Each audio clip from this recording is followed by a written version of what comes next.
It's a beautiful weather here at Lugogo Cricket Oval, ladies and gentlemen.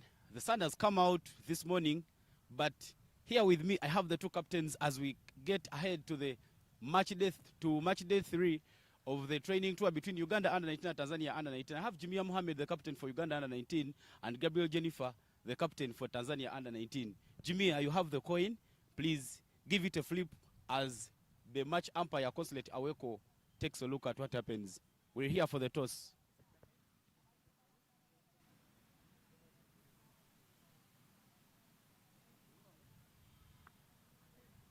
Heads is the call, and the tails is on top. Jimia, you've won the toss. What will you be doing first? I'm batting first. Why have you chosen to bat first? Because the wicket is flat and the outfield is kind of good. It's not like yesterday in the morning since the wicket was damp. Did you make any changes in the team? Yeah, I made. All the best in your game. Thank you. If I know you love speaking Swahili, but if you had won the toss, what were you going to do? Betting. Now that the toss didn't go your way, what should we expect? You can speak to Swahili. There are people in Tanzania who are watching the game. Nilitaka kuanza betting but fail toss. Nitaanza kufield. Na nitajitahidi control fielding vizuri. Tafanya vizuri, I hope. All the best in your match. Thank you. Well, ladies and gentlemen, you heard it loud and clear right from the center. Uganda under 19 has won the toss and they have opted to bat first.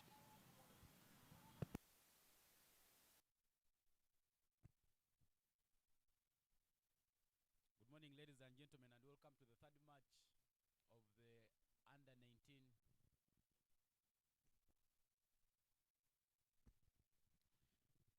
Ladies and gentlemen, we are back for the third game of the ongoing training tour between Uganda under 19 and Tanzania under 19. Earlier on we had the toss which was won by Uganda and opted to bat first. Sun is bright in the sky. It's a beautiful weather of cricket. My name is Sajab Evan Cyprian here in the commentary box. Later on, I'll be joined in by Dennis Musali, but to start off the match, I'm joined in by Fortunate. Welcome to the commentary box. Thank you very much, Sajabi. I'm very excited to be on yet another edition of the game today, but we are very scared of the weather. We're seeing clouds up in the sky. It looks like it's raining somewhere as Timong Patricia makes it a boundary there, beating the fielders inside the circle to pick 4 runs there for Team Uganda. That was really a beautiful shot to get to the first boundary of the game. Very beautiful cut shot from the Ugandan openers. Very good to watch. She beats the fielder and pushes the Uganda score to 4 runs.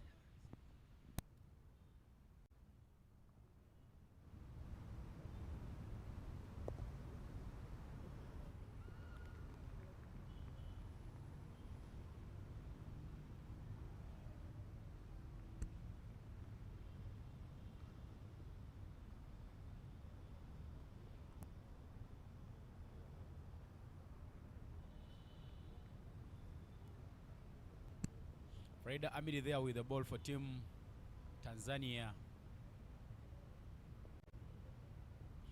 Beautiful. Looks like there was something onto it, but put down by the wicket keeper. And that marks the end of the second over. With such weather, we are likely to expect some swing on the ball. The batters will have to do a lot of work with such cast conditions. I don't know why the captain for Uganda opted to bat. With such conditions, you will see great teams going into the field after winning the toss, but not to take a decision. It must have been a harsh decision. Hopefully it will work for the Ugandan side. But so far the score is 9-4-0 after 2 overs.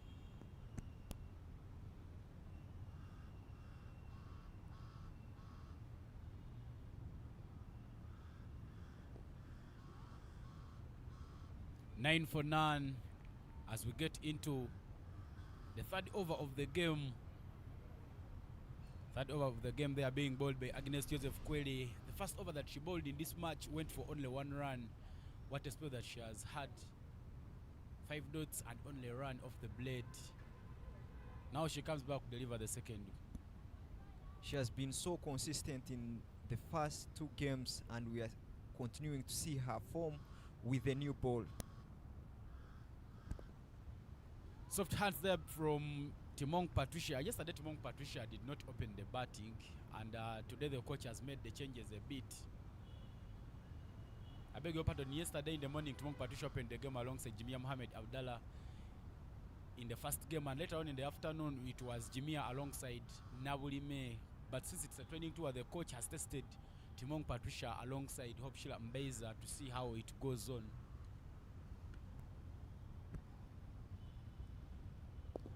A bit full there to the blade of Timong Patricia, but that will find the fielder at mid-off. She has the skill set to playing the new ball. You see her trying to play with a straight bat, which is very vivid for the openers.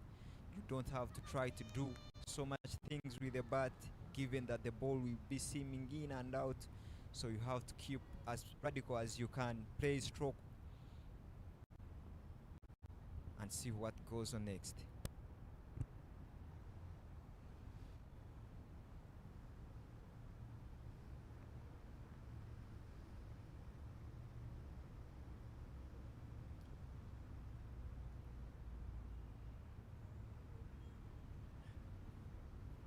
Agnes Joseph Kweli, one of the players who feature in the under-19 team and also features for the senior women's team. All the 3 games that have been played at this ground, she has been the opening bowler. A bit short there from her, but soft hands there by Timong Patricia. That doesn't get the gap. At this stage of the game, it's very well played by the Ugandan openers, given that they haven't seen a lot of challenge from Kweli, but they are pushing on nicely and yet to proceed with the game.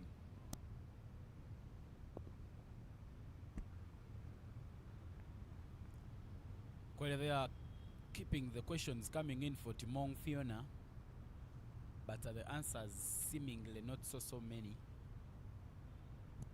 What we have been seeing for the Ugandan bat, it's that they are not too rushing into getting runs, but they tend to hold their wicket and push to the later stage of the game where they go hard for the ball.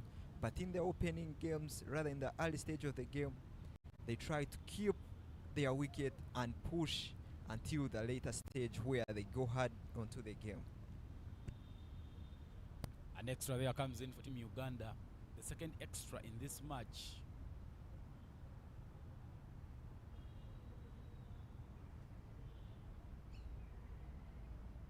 Two fielders outside the circle, one at third man, another one at fine leg. There is a cold breeze here at Lugogo Cricket Oval. A lot of bat onto that one, pierces it through the gap, hits the fielders inside the arc, and Timong Patricia picks up a boundary on the onside. That's a very gorgeous shot to see. Kweli misses her lane and she's matched for 4 on the onside. That was a very beautiful shot played by Patricia. End of over number 3. 14 for no loss is the current score after 3 overs. Timong Patricia there with 11 off 11, and Hope Sheila Mbeza 1 off 7. Farida Amiri Kinyombi will continue the bowling there for Team Tanzania from the Ginger Road end.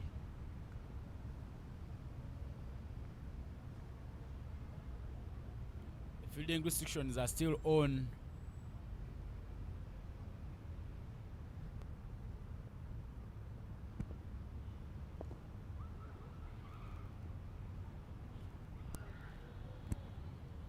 Loud calls there, but no run is taken. Very good over, very good ball, and the batter is asked to push the arms towards the ball and skies it, but falls short to the fielder. We are seeing 3 fielders outside the 30-yard, which should have been called a no ball, but the umpire doesn't see that.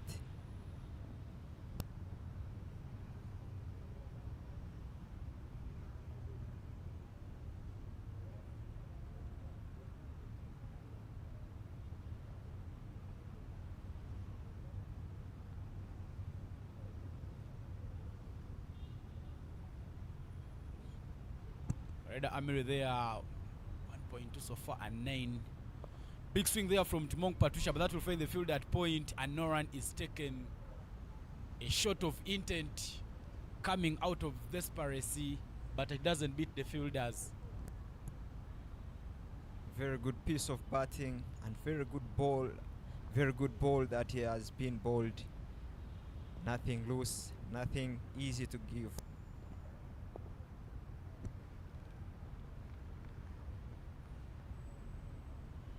Much better there from Timong Patricia, playing with a straight bat. That is what is called for the openers. You have to keep as straight as possible you can and try to see that the ball goes old.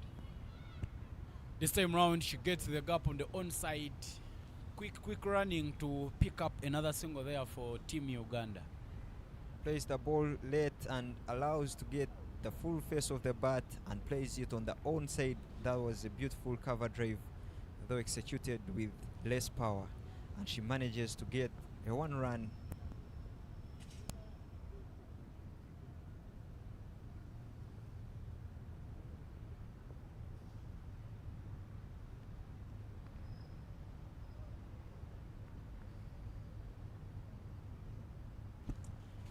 End of over number 4, 16 for none. Hopshila Mbeza with 2 of 10. Fiona Timong Patricia with 12 of 14 deliveries. The pitch is a bit silent. Not a lot of energy is there from the fielders. Some cold breeze there, but Tanzania under 19 will take a change in the bowling attack. Jennifer Gabriel, the captain for Tanzania under 19, will hold grip of the ball. Back in Tanzania, she plays for Tarangire Girls.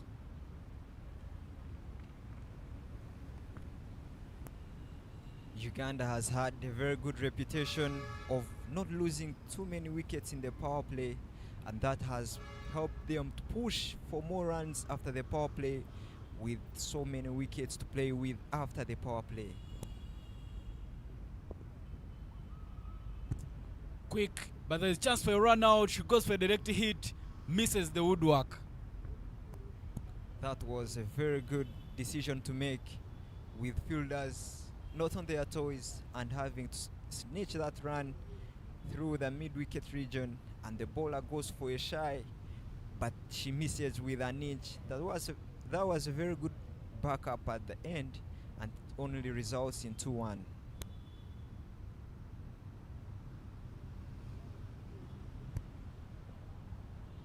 This time drops it fourth stump. Soft hands there from Hope Shilambeza. Down to third man, and they scamper very, very quickly there for a single. With such pace on the ball, you just need to do so little with the ball, with the bat. You just have to get your bat on the ball, and the result will show themselves. Hence, it has been 1 run for Uganda at the third man region.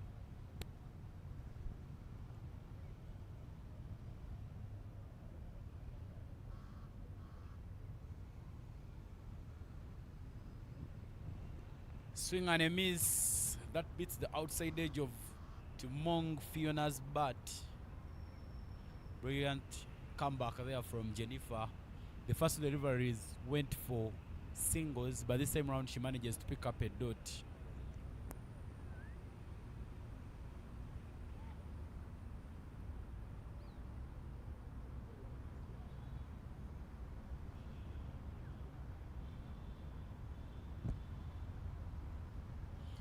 Dropped a bit full, but some sharp outswing there from the ball, and Timong Fiona misses it.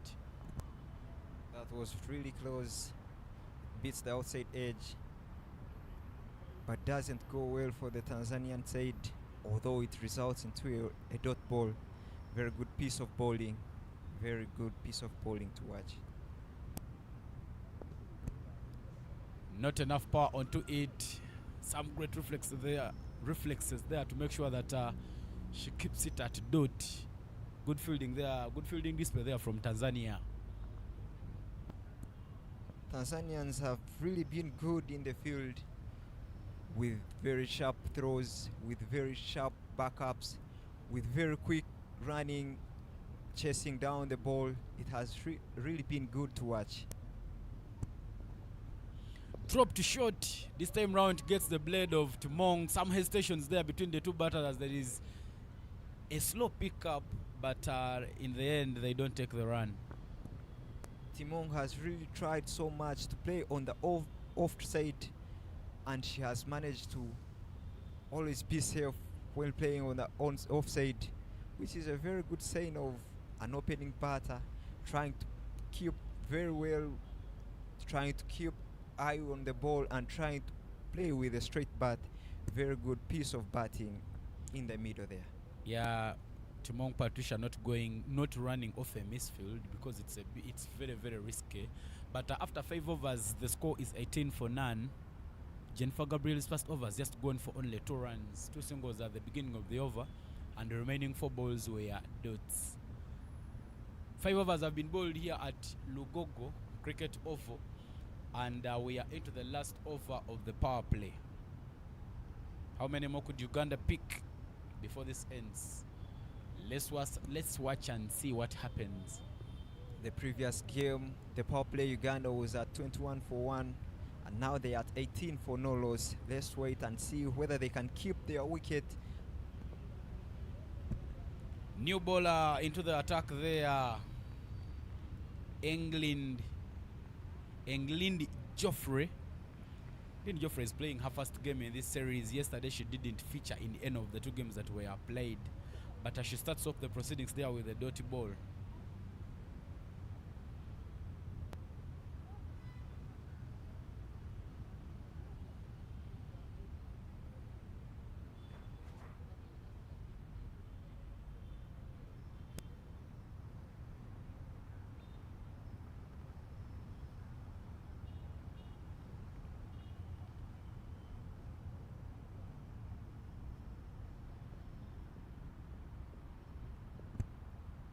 A bit short, upish in the air, but falls short of the fielder. Hesitation there between the batters. Chance for a run out. The throw very good. And yes, that is a wicket. That was really nasty. That was really, really bad for Uganda. The ball is pitched short, kinda short, and she throws her arms towards the ball trying to reach for the ball, and yet it would have been waited for it to reach the bat, and it is in the end carried in the air but falls short to the cover fielder. But there is a quick throw to the bowler and it results into a run out. There was a bit of miscommunication here and there. Can I go back? Can I come? And it results into a wicket. Uganda is 18 for 1 after 5.2 balls. A new batter comes in to the attack, and Tanzania celebrating as it was yesterday. Uganda was at 20 for 1 in the power play, and now they are 18 for 1.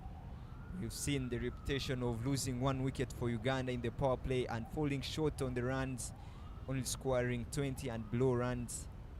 That has been so bad for the Uganda, but the partnership has always been built in the later stage after the power play, and which we are hopefully going to watch and see in this game.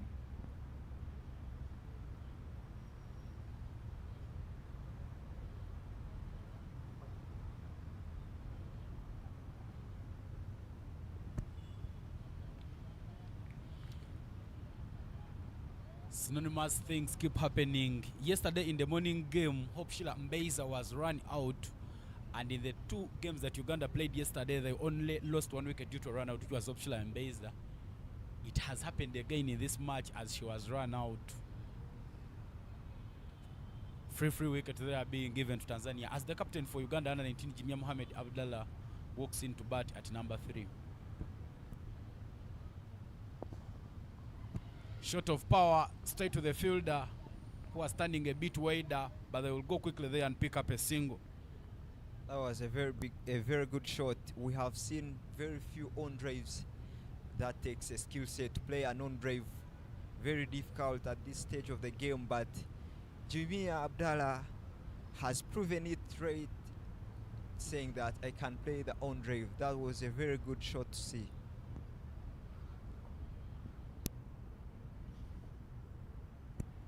Off the mark right away is the captain. That should beat the field, and yes, boundary there coming in at short fine. Ball shot at the body, and the captain says everything I have to do is send this to the boundary, and there she goes off the mark with a pull shot to the final leg region and manages to get a 4 for Uganda and pushes the score at 24-1, still in the power play with just 2 balls left. Jimia Mohamed Abdallah in yesterday's game in the afternoon, she scored 2 boundaries, departing after putting on 11 after 17. But this time around, she's already picked up a boundary for Team Uganda. A bit full to the blade of Jimia Mohamed.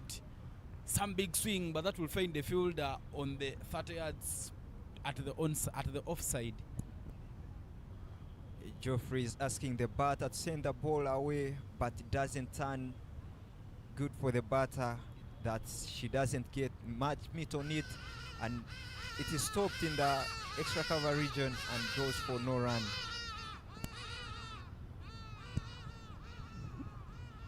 A bit short, that is misses the bat and is missed by the wicket keeper. Uganda will pick up a single. By runs are indicated there by the umpire. The wicket keeper there not getting up with the bounce of the ball. She got up a bit early, missed it. 24 for 1. I beg your pardon. 25 for 1 after 6 overs. We are done with the power play. Jimia Mohamed Abdallah 4 of 2, and Timong Fiona Patricia has 14 of 20 deliveries.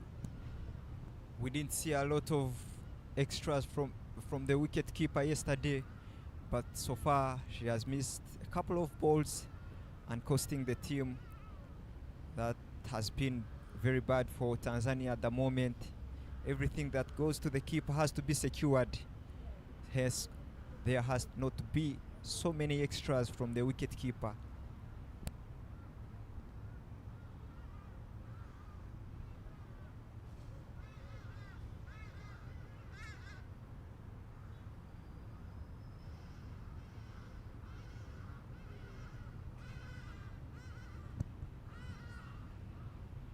Work down the pads, misses it, and wide call there from the umpire. Jennifer Gabriel comes into the attack and delivers a wide right away.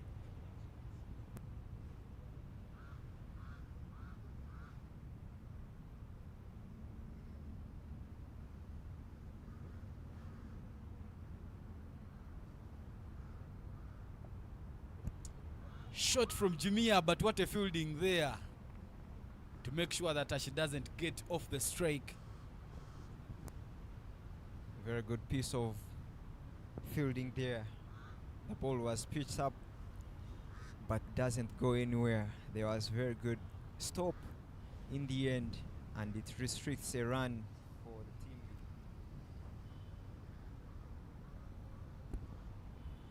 Another wide there coming in from Jennifer. Tanzania has been generous in this tournament. Yesterday in the morning game, 27 extras. In the afternoon game, 8 extras. Currently, Jennifer is giving out many extras as well. Removes the pace of that one. As you've said, in the morning game yesterday, we saw a lot of extras compared to the afternoon game, and it is also proving to be more likely that we are going to see more of extras in the morning game with so far more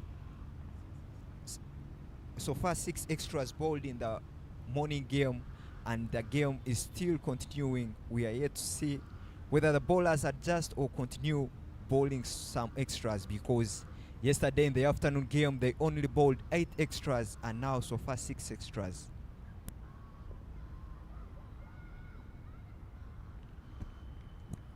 How is it is the call. Jimia tries to go across the lane, but I think the impact isn't in the lane. The umpire says no, it's not out. That was a very bad shot to go at the moment going across the lane. Yeah, Jamia Mohammed yesterday in both games she was dismissed. LBW looks like she's at the verge of losing another one onto it. Some flashing blade there from Jamia, but there is some good fielding there to make sure that she doesn't get off the mark. What a fielding. Very good piece of fielding. Tanzanians have deployed 2-point fielders. That shows that the bowler is trying to bowl as much as possible to the outside off region of the 5th wicket. And the fielders in the point there have really done their work. Credit to them, credit to Team Tanzania for their very beautiful piece of fielding that we have seen so far in the past 3 games. End of over number 7, 27 for 1 is the score.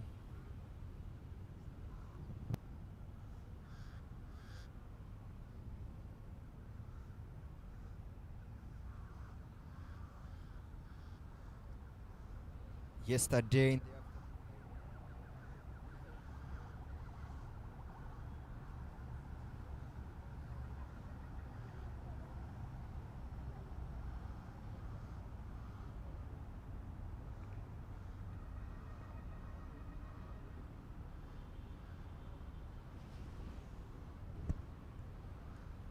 Englindi Joffrey there back with the ball. Full to the blade of Timong Patricia, but she doesn't pierce it into the gap. What a fielding there at covers. that was pitched up. It was a bad ball for at this stage of the game, but the fielding was very tight in the cover region, and the ball is stopped without going anywhere for no run.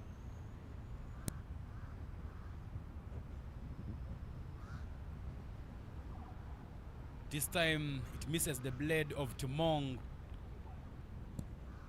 That was poorly played by Fiona.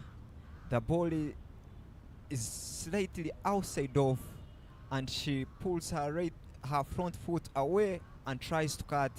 That would have gone a bad way for Uganda and for Fiona in particular.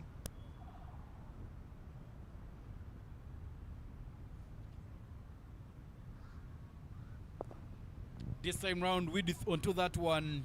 Timong Patricia plays it past the fielders inside the 30 yards.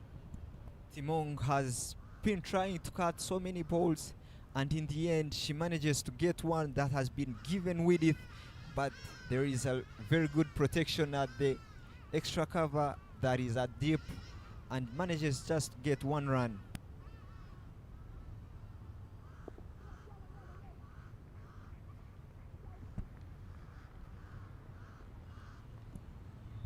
Good length there, and Jimia does no mistake and drops it, and it results into a dot ball. But that was a very good line to bowl at this stage of the game. England is proving to bowl good lines at the moment. We saw one beating the outside edge of the bat.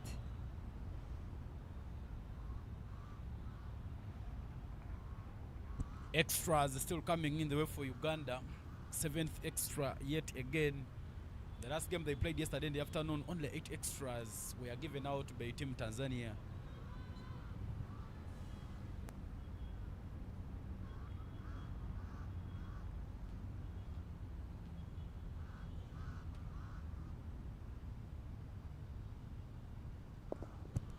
Apish drops short of the captain, and Jamia Mohammed manages to pick up a single. That was beautifully played, but manages to just get 1 run. ball was pitched up, and she goes for a bigger shot, but results into getting 1 run in the mid-off region.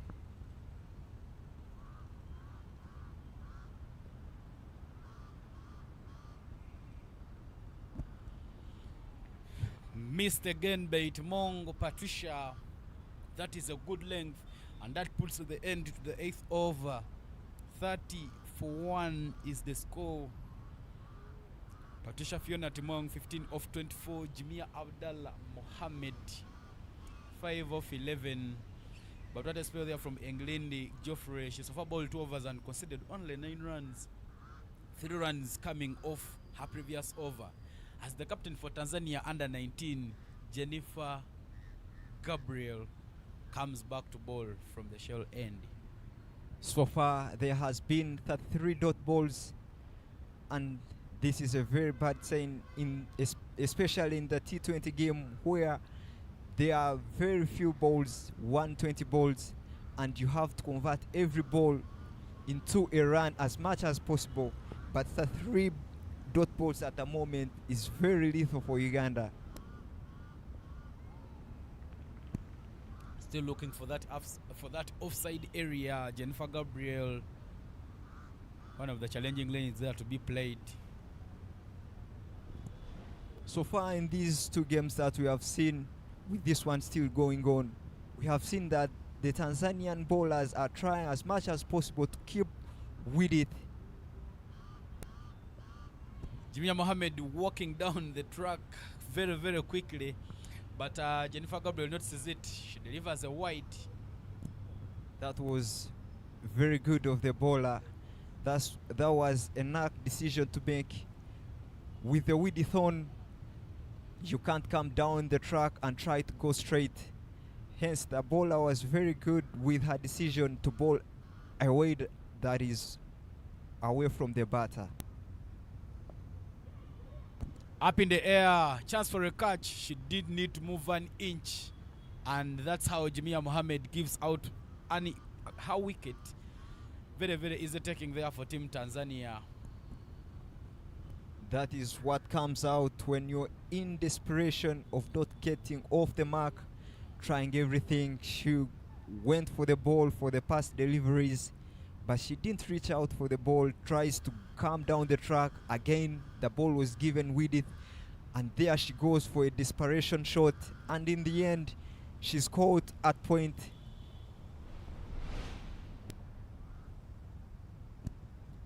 Very, very easy wicket there given to Tanzania. Yesterday, Jimia Mohammed in both games, she was dismissed leg before wicket. This time round, she gives out a very, very easy catch. But to bat at number 4 is the star of yesterday's games. In the morning game, she scored 33. In the afternoon game, she scored 38. Asumin Akurut walks into bat for Team Uganda. So special for Asumin is that she has very good footwork, and the adjustment when playing shots, it's so vivid to note, and as a captain, you have to be thinking of how to get such a player out as much as possible before she gets into the game. She takes time to build her innings, yet as we saw in the previous 2 games, she took so many balls before adjusting and hitting some boundaries, but in the end she got into the game and built innings for Uganda.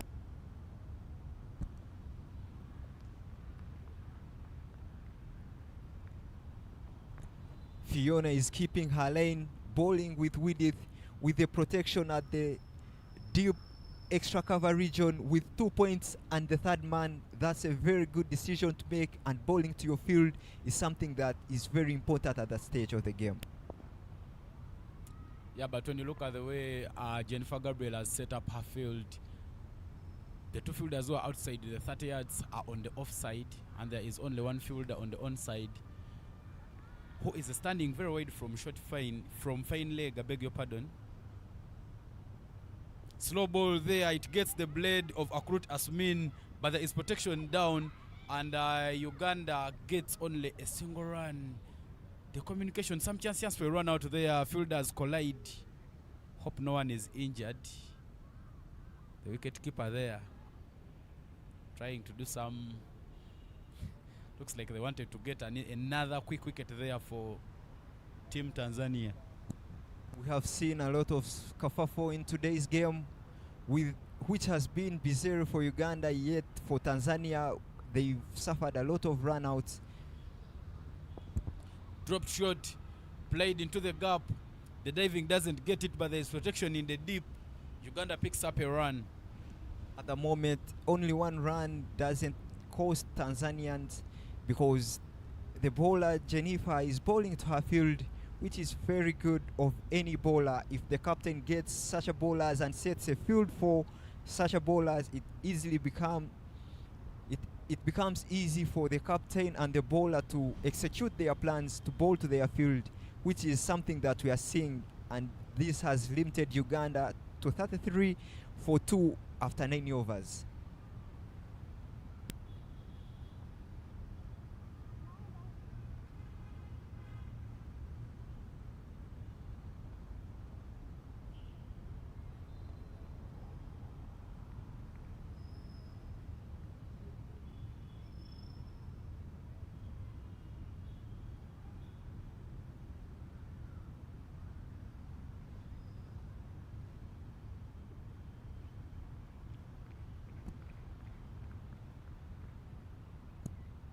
That was with pace, and Jennifer has showed some express bowling today, but there is protection at third man, and Uganda only manages to get one off that delivery. Jennifer so far has bowled, rather Geoffrey has so far bowled 2 overs and conceded 10 runs, which is a very good piece of bowling in the T20 so far.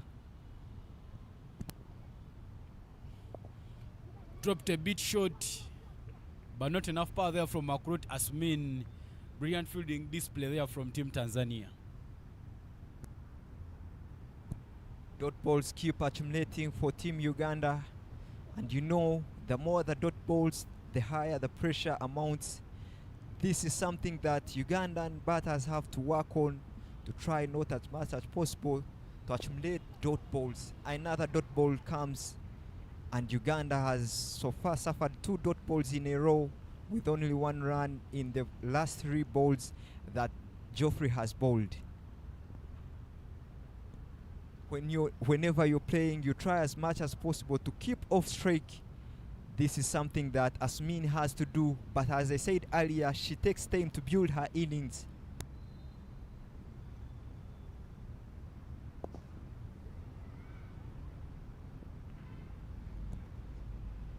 That is a beautiful off drive. She goes for just one, stopped by the captain at mid-off, and Uganda is still ticking with 35 runs after 9.4 for 2 wickets, and it is Fiona on strike.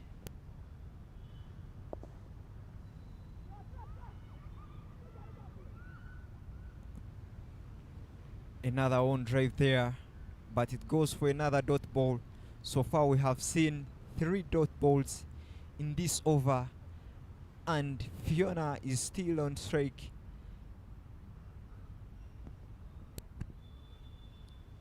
With only a delivery to complete the over there, England has just conceded 2 runs in this one. Picks up a dot ball to complete the 10th over. We are halfway done. 35 for 2 is the score.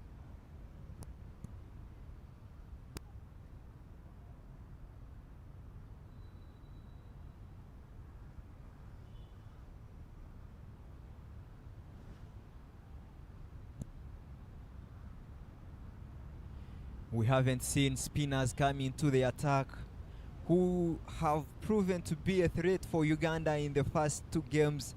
For the morning game yesterday, the spinners, the left-arm orthodox bowlers, put up a very good partnership, picking 4 wickets in the middle after the power play, and now they have come into the attack at the halfway stage of the game. Until the first 10 overs have been bowled by pace bowlers only, but this time round there is an introduction of spin as Lucas Maria gets to her run up. Just as soon as you talk about spin. The captain, Jennifer Gabriel, hears your cry and brings in a spinner. Two fielders outside the 30 yards on the onside. Deep square leg, I beg your pardon, deep mid wicket and fine leg. There is one fielder outside the arc on the onside. That is extra covers, but looks like even the captain is dropping at long on. Standing towards the 45, some short chance there from Asmina Krut as she picks up a single. It's a new wicket that hasn't been used for the past 2 games, and now we are yet to see what this wicket helps. Does it give turn to the bowlers like yesterday's did? We are yet to see what comes into down the track, and it's one on the onside, and the captain stops the ball for just one. There was use of the feet, and Uganda continues ticking, showing dominance for the spinners. No dot ball yet. Very good piece of batting in the middle there.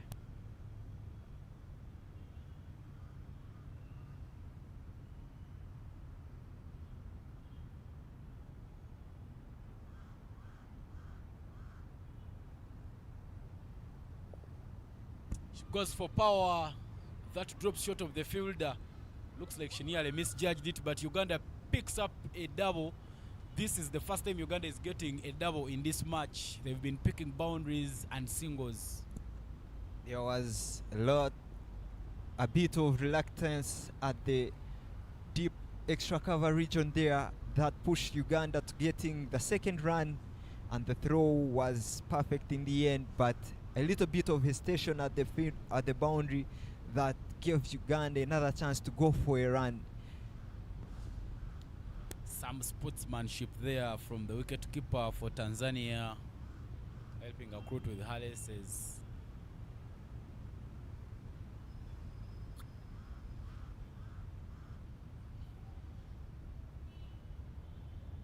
Left arm orthodox. Yet to continue the bowling there for Team Tanzania. Drops a bit full. That should be in the gap. And yes, Asmina Krut. Oh, that is brilliantly saved, ladies and gentlemen. Asmina Krut will only pick up a double after that beautiful shot. That was a very loose delivery, but Asmin manages to extend her arms and reach out for the ball. That was a very big step she took and clears the onside, but in the end there was protection and a very good save. Gives herself a bit of room, but that should be a wide call there from the umpire. Maria Lucas Masawe doing no mistake but dropping everything outside off stump. Brilliant bowling there from her. A bit full there, that should be a catch. No, dropped. Chance there for Tanzania has been put down there by the fielder who is fielding at long on. Now Uganda could be 39 for 2. Ugandans have started flexing muscles with the ball. Though it was a powerful shot in the end, but a chance dropped there. Another chance put down. Tanzania just can't afford to keep putting these chances down. Oh my goodness. That is the end of the over. 11 overs have been bowled. 44. Look at the replay there. She drops and tries to recover, but all in vain. And the bowler must be in a very big desperation of dropping 2 chances off her deliveries and pushing the score to 44. That last over went for 9 runs for no wicket, and there was no dot ball in that over. They show some dominance in playing spin, and this is something that we were yet longing to see, and there is no dot ball yet in the last over. Yeah, very, very disappointing there. The bowler, Maria Lucas, creating 2 chances and both of them being put down. She should not be happy with that. But now Uganda could have lost about 4 wickets, but those 2 chances, the most previous one was a very, very easy taking. Though looks like the fielder was very, very comfortable, thinking that was already safe in the hands. But there is a change in the bowling attack.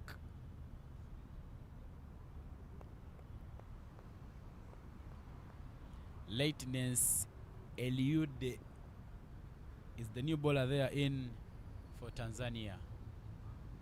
Full to the blade of Timon Patricia. That should be a boundary. Beats two fielders, and yes, 4 more runs there for Uganda. The first ball for Lightness goes for a boundary. First over she bowled in the last game.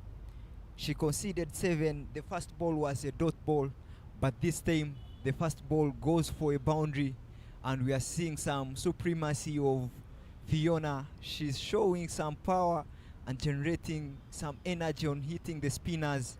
The spinners are proving to be easy to play for the Ugandan batters, Patricia and Asmini. Very good batting in the end there. This is what Dennis calls schools cricket. Every time they hit a boundary, you change the field setting. Wide.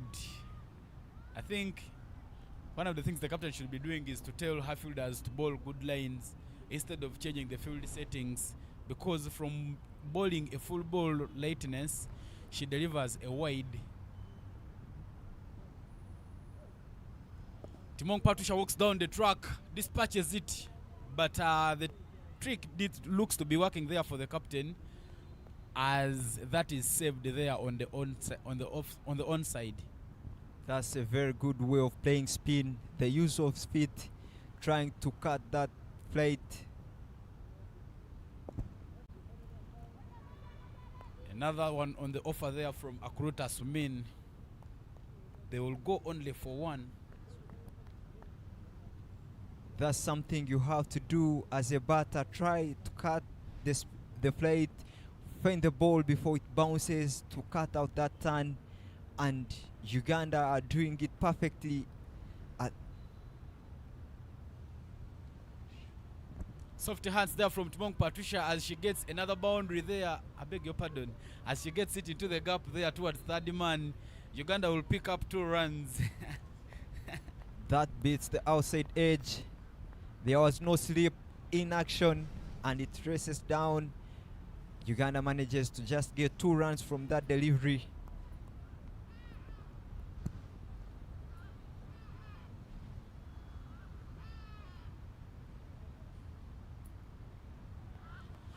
Uganda looks now to be getting comfortable with the spin as they are getting a run off every delivery.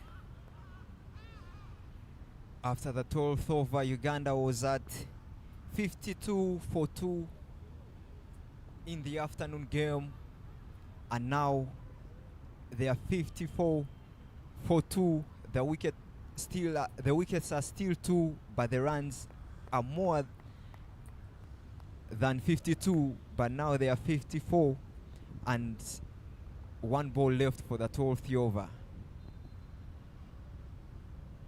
Down to 1 knee, should put it down at short at third at fine leg. Yes, that is another boundary there for Team Uganda. We have seen such beautiful shots in the previous games, the sweep shots coming to action, and this was bowled on the body, and she does no mistakes. She goes on her knees and sweeps that fine onto the fine leg region and manages to squeeze a 4 for the Uganda. 58 for a loss of 2 wickets is the score after 12 overs, ladies and gentlemen. It is Uganda under 19 up against Tanzania under 19. Uganda has won the toss and opted to bat first. The captain for Tanzania said if she had won the toss, she could have also wanted to bat first. But ladies and gentlemen, there is a change in the commentary box as Dennis Musali replaces Aljina Fortunate. Dennis, you're welcome to the commentary box. Thank you very much, Ivan. Interesting encounter after the 10 overs. Uganda switching gears. They're trying to make sure that they get ahead of the Tanzanians. They were only 34 for 2 after 10 overs, but they are now quickly drops it short because she saw Timong trying to make a charge for it. Good awareness from Josephine, but Timong right on top of that. But both batters given opportunities, and now I think they're making Tanzania pay for that.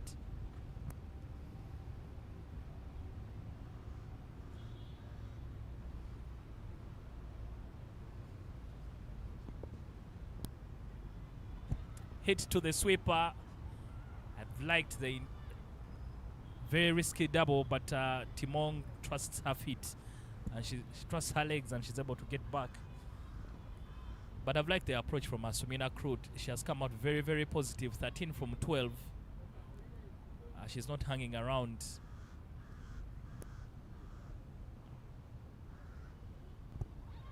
Again, tries to go for a wild swing. Agriculture a bit, but doesn't matter how the runs come.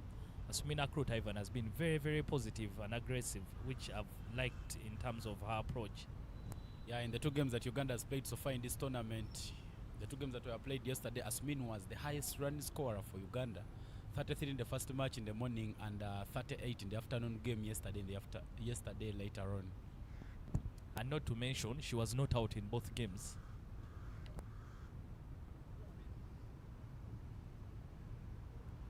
Down the leg side, just gets enough, but this is a better shot being played by the Ugandans compared to yesterday. They were trying to go for a slog sweep, but if it's a slow ball, you just need to make sure you paddle it around the pads, and that gets you at least more runs because the ball goes a lot finer. Good approach there from Asumina Krut. She just now needs to make sure that Patricia matches her efforts. Uses her feet up in the air. Someone is interested. And this time, Agnes Kwele takes the catch. Uganda lose their 3rd wicket.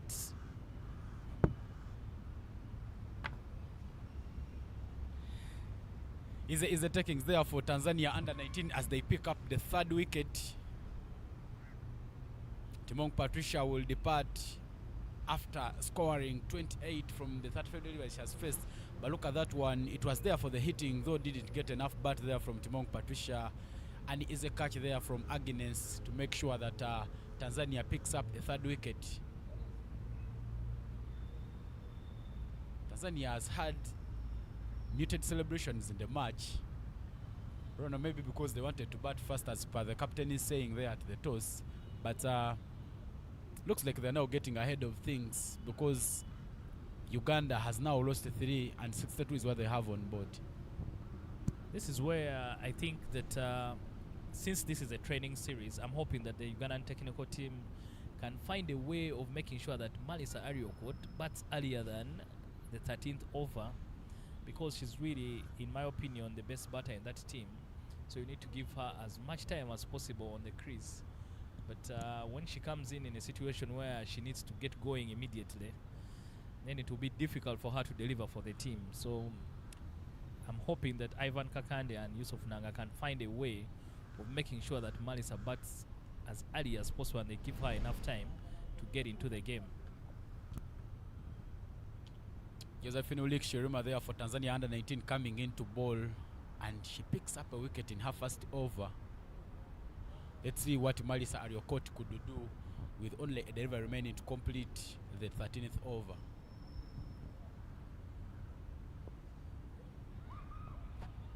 With a dub, a chance for a run out. I think very, very risky from Malisa and Asumina Krut.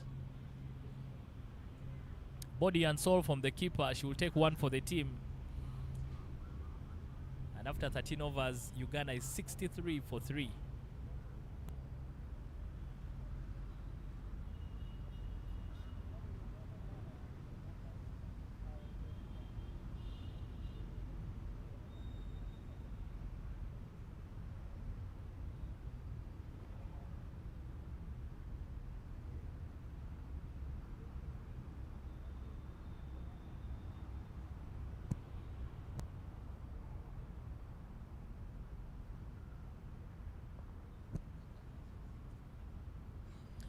Ivan Sajabi leaves me in the cold, but I'm joined by Lennon Kangumia in the commentary box. Yes, good morning, Dennis and our viewers. Good to be back in the commentary box. Yep, short ball there picked up by Malisa, your court, but they'll just get a single. Lennon, where do you think Uganda will finish? Yesterday, 107 was their highest score in the day. At 63 for 3 after 13 overs, where do you think they will finish? Today, Uganda under 19 squad, the batters look so relaxed and they are playing their shots, going down the wicket, having confidence in whatever they are doing. Yeah, I think they will post a more score, probably above 120.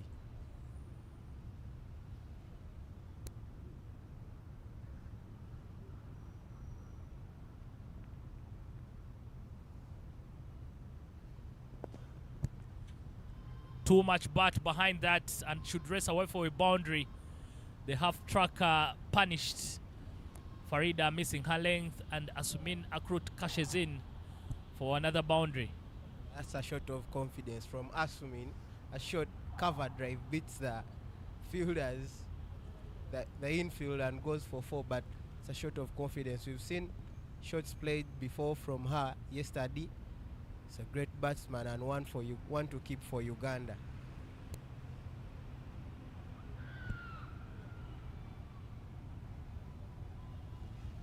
I think Asumina Krut was surprised by that. You can see the appeal there from Farida, very interested, and the umpire indicating that there was some bat. If there was no bat, Asumina could have been in trouble. But Lennon, I will tell you, at the 10th over, Uganda were 34 for 2, and now they are 68 for 3, meaning in the last 3.3 overs, they've been able to score at least 33 runs. That's true, Dennis. And as you can see, there have been some loose deliveries, especially to the pads from the Tanzanian bowlers.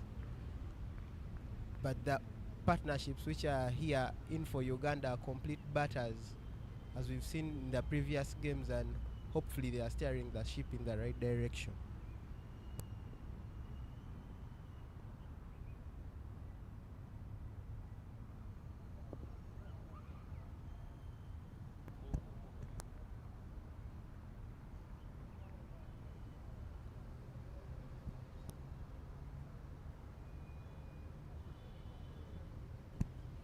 Fourteen overs gone, 70 for 3, Uganda. Asmina Krut and Malisa Ariokot, very good understanding between these two. They play for the same school, they play for the same cricket club, and I'm sure there is only one way they are communicating out there in the middle. It must be using some ateso. It's good to communicate with a batting partner, very well. Even us, We need to find out ateso. When you want to call your partner in ateso, what do you say? Not sure.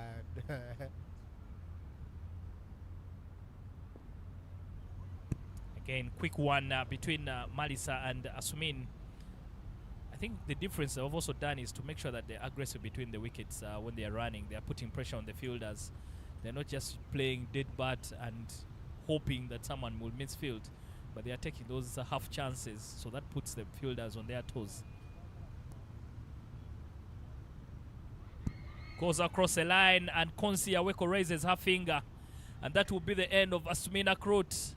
But a very well played 20 from 20 balls, very consistent. Yesterday her strike rate was 100 in both games, and this time she keeps it at 100. But a very, very good cameo there from Asumina Krut. She came out very, very aggressive, and she has helped Uganda move along. They are now 71 for 4. Yeah, Asumin, known for intent in the replay, as you can see, try to go for the slog sweep. They die in the wicket. That was straight, and the umpire had no other option other than to raise her finger. Yeah, wrong shot selection there from Asumina Krut. I don't know why she opted for the slog sweep. The ball was right in the slot, and she's been hitting it very well. Those are some of the things that they need to pick up as young players. When the ball is in the slot, you should be looking at hitting it in the screen rather than trying to go across the line. But I think she has a very, very long career. Don't be surprised if you hear her playing for the Victoria Powers in future. The new batter for Uganda is Erix Eronda. Erix Eronda from Ginger SS, Ginger Senior Secondary School. Beg your pardon.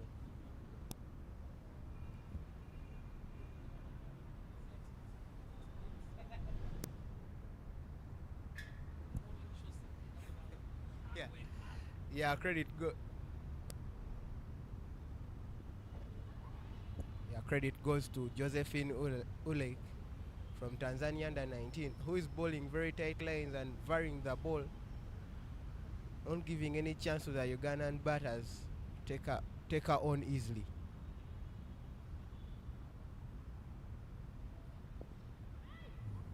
Delicate hands from Eronda Eriks. Just trying to get into the game. You can see Malisa Ariokot, the more experienced batter, talking to her, probably to go hard at the ball. Shot, good shot there, but finds a fielder down in the deep square. They are looking for two, or a fumble enables them to take 2 runs.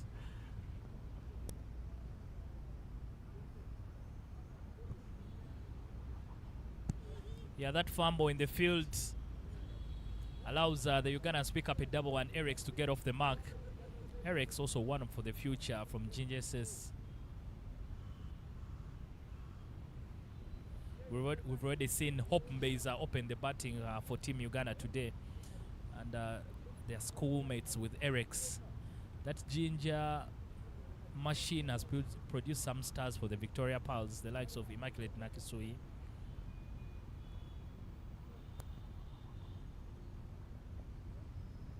No connection from Eriks, but she's trying to run blind, but sent back by Malisa Ariokot.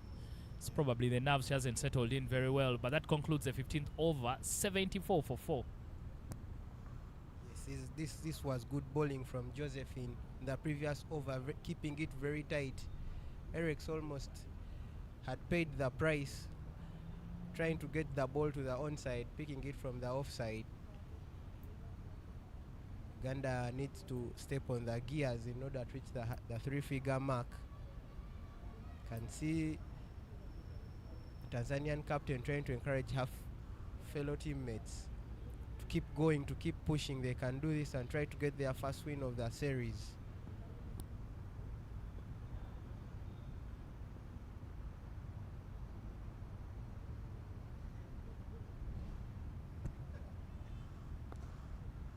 Top quality shot there, nobody move and nobody gets hurt.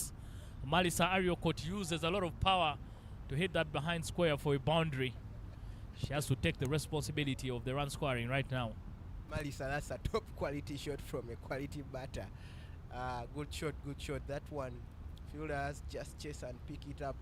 Probably tell the fellow bowler to bowl properly.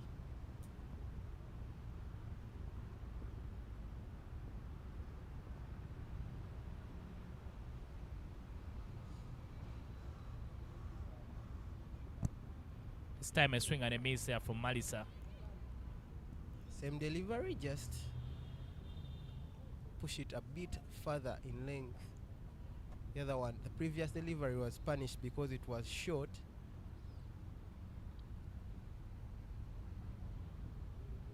Eglin Joffrey completing her 4th over.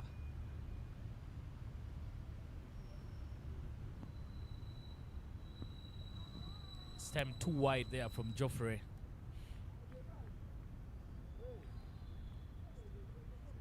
Yeah, she's looking there. She's looking a bit worried. I don't know if she's overthinking it.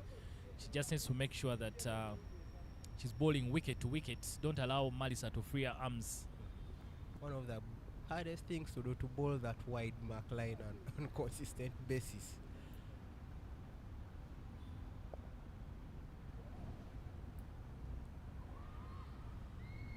Could be in trouble, and she is in trouble. Eriks running blind. Some tap and run there from Malisa, and Eriks committed herself for the run, but unfortunately she didn't have the legs to get in there in time.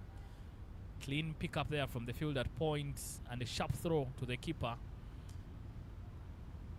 Uganda lose their 5th wicket, a gift to Tanzania, 79 for 4. Yeah, that was a risky run all the way. Could see directly play to the point fielder, who was a good throw at the keeper, who does the rest of the business. Just inches short of the crease line. Eriks has to go. Yeah, 2 run-outs for Uganda so far in this match. And both batters, unfortunately, from GSS, The other one was Hope Mbeza. She also got run out. Then I'll tell you, our coach had already told us, our junior coach, that every time you run out means you've played for the other team. More or less a free wicket. Yes, exactly. Because I mean, what does the coach have to tell you? So those are things they need to cut out. Yesterday we had a total of 6 runouts between the two sides, but most of those are committed by the Tanzanians. So I think both teams have some work to do, especially with the running between the wickets. Nandera is the new batter. This time she's sent back the field at point. Very, very sharp. Yeah, talking about running between the wickets, I think when the batters get to that point where the dot ball pressure is too high, they always opt to go for the risky runs. But when you're a batter, you should always take it in mind. When should I go? Is my partner safe? You should always ask such questions to yourself. And I think if that's taken back into the training, you'll work on it. It's something simple.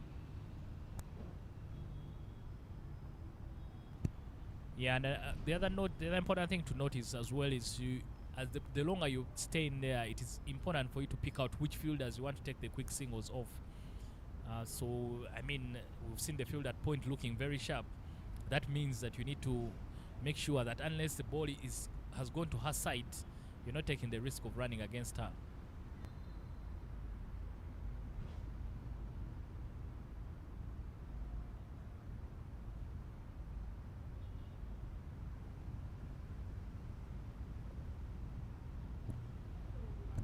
Much better this time from better decision, like I've just mentioned, because if the ball is to her side and she has to do some work before she gets in a throw, so you have an opportunity of getting in very early. But if the ball is played straight to her, then you could be in trouble. Exactly. If you have to go for those quick ones, as usual business, you have to be really quick, because in the international stage there is no lazy fielding. Everything is top tier quality. Yeah, no room for error at this level. Geoffrey bowling the final over of the 16th over. Straight in the hands of the waiting field at point. She's been magnificent today and she puts down nothing.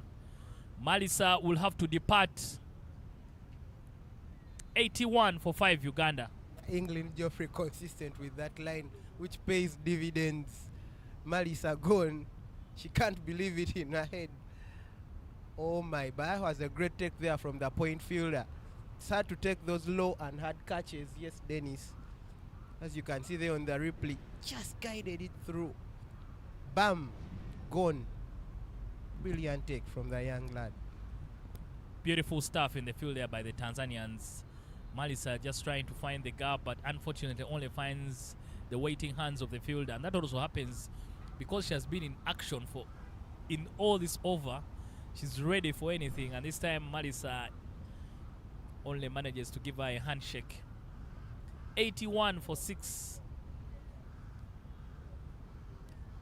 Tanzania coming back very well. Uganda had started to motor after the 10 overs, but now Tanzania finding the wickets. Uganda losing wickets in quick succession. They're now 81 for 6 after 16 overs. It's now up to the tail to try and wag a little bit. The responsibility now is upon the tail. The middle order being ripped through quick and fast. Uganda has lost 3 for almost less than 10 runs in the last couple of overs.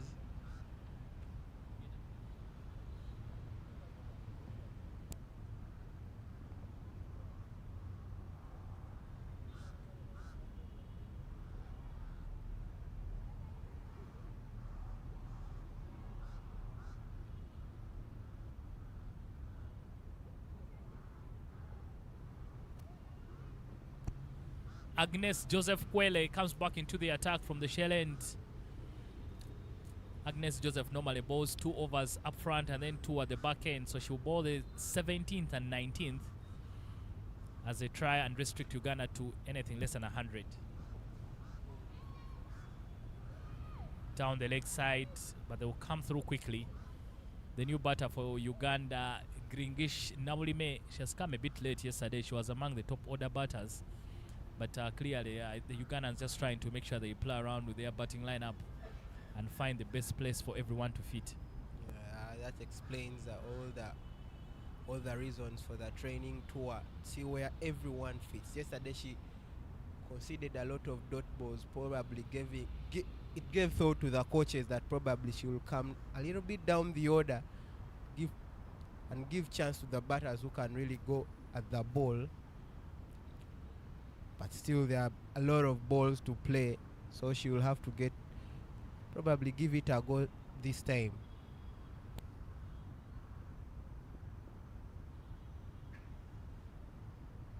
Swing and a miss, goes back on a full delivery. Nabulime. When you play at the top of the order and you're sent in to bat a bit late, if you chew up a couple of balls before you start to get going, builds up a bit of a pressure. So hopefully Nabulime can be able to negotiate the ball and find the runs. All she needs to do is get bat on ball.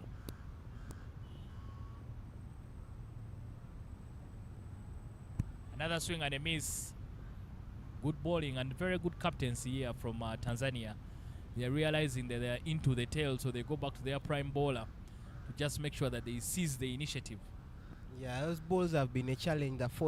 The balls being bowled at the fourth and fifth stamp to Nabulime yesterday, her feet movement was a little bit lacking.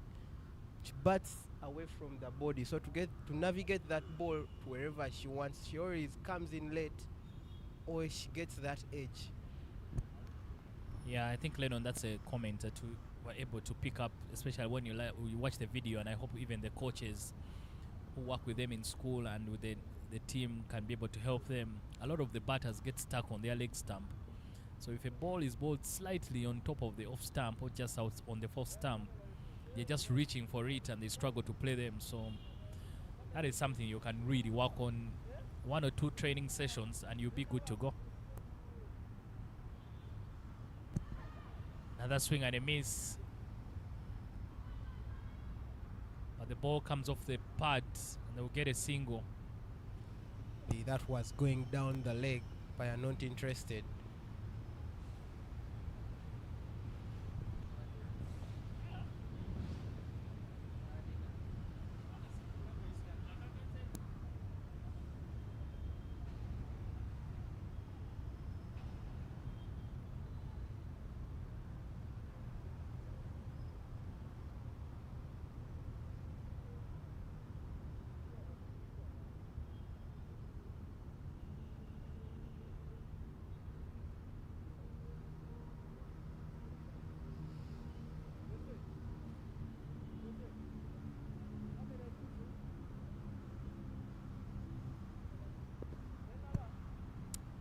Swing across the line there from Nandera, but not too much power behind it.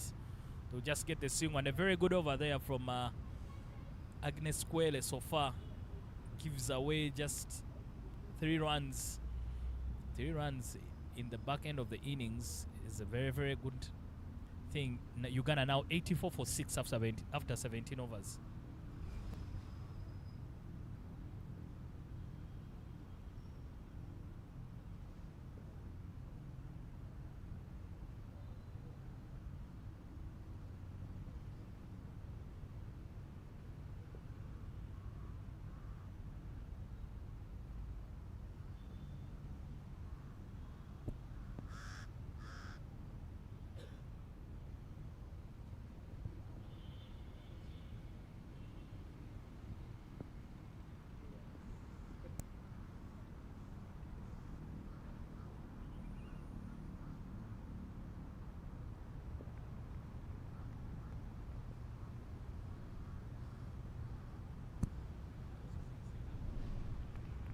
Jennifer Gabriel, the captain, comes back into the attack. I've told you, good plans here from the Tanzanians, Lennon. They've just made sure they go back to their best bowlers at the back end of the innings to make sure that they put Uganda under pressure a lot more.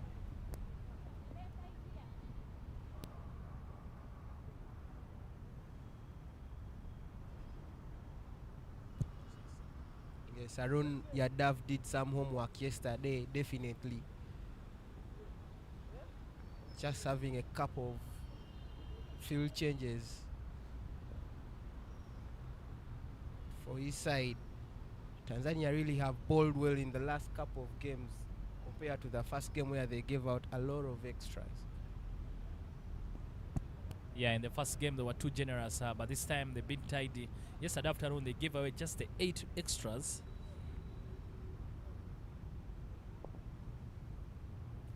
Again, no power from Immaculate Nandera. Uganda, Tanzania now just making sure that they pin down the Ugandans.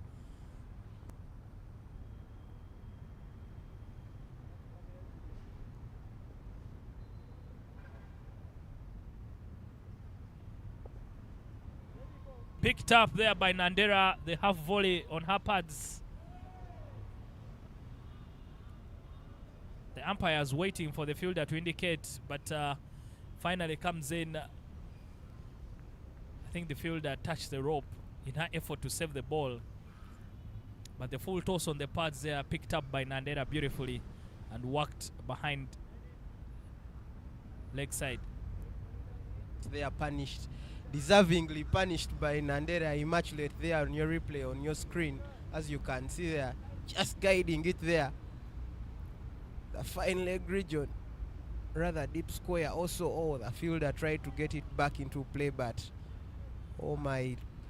had a good get on the cushion.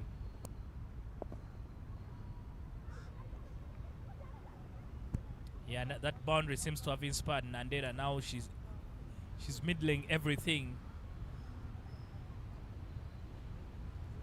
No ball indicated by the umpire. Very many fielders outside the circle. Yeah, they should have noticed it. That's something the captain should get to know. It's a learning lesson. But Nandera getting into the groove after that, playing that shot of confidence.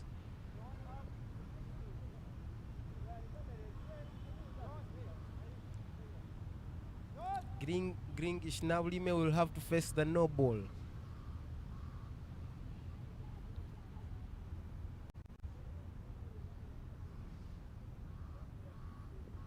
I'm sure Lennon also didn't know that for the ladies' game, good work there from Gringish Navlime. They'll just get a single for it. Gringish gets off the mark. That no ball. Score is 94-6. It's 2 balls to spare.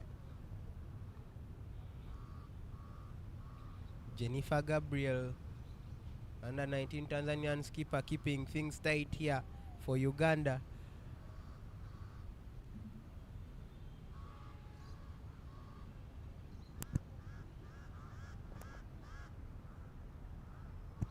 Yeah, in ladies cricket, you can only have 4 fielders outside the circle. So sometimes I think it's difficult for captains to try and balance things. It's very difficult to try and balance. Jennifer, Christmas coming very early there for the Ugandans. Jennifer just delivered for them a gift. A gift. I think the ball just slipped out of her hands. She was just trying to be cheeky. But that has cost them an extra 2 runs. Uganda now moving to 93 for 6. Yeah, learning lesson also. Yeah, do the simple things. Get the ball, keep the ball rolling. You cannot afford to give away such couple of runs in such a manner at this stage. What looked like wouldn't be possible looks like Uganda will cross the 3-figure mark because they are just 7 runs away.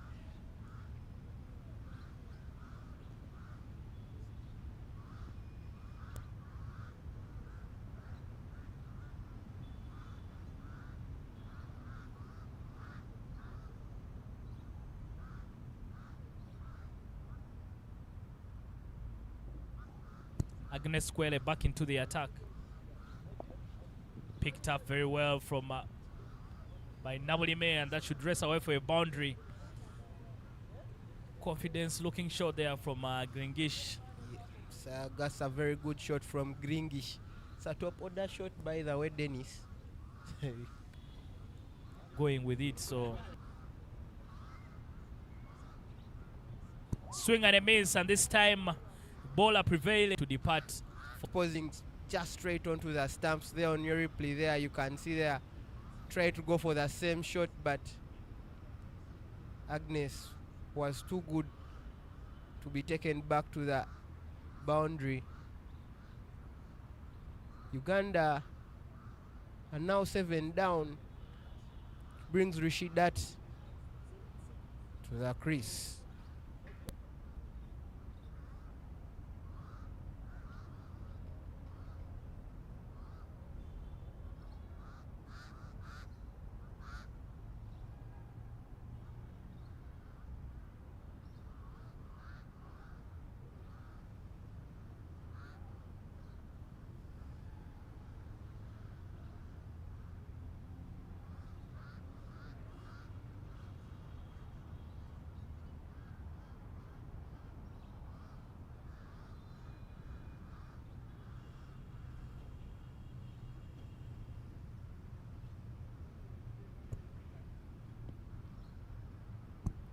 New batter for Uganda is Rashida.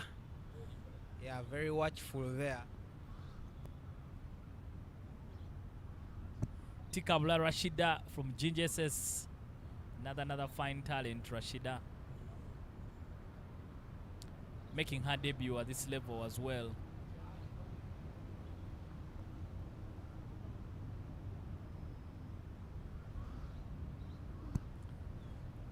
Again, just watches that go through to the keeper. It's difficult for you to make your debut at this stage because you only have about 12 balls to work with and the team is expecting runs. You know, you should get off the mark. It's a life memory. Should always get off the mark. It's something you want to get and get into your memories.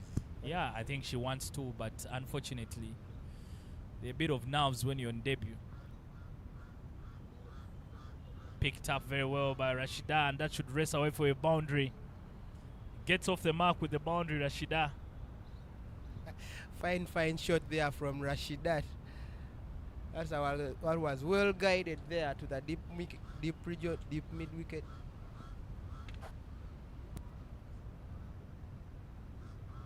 Look at the replay again. Short ball, but dragged all the way from the offside towards the leg for a boundary. Very well played there by Rashida.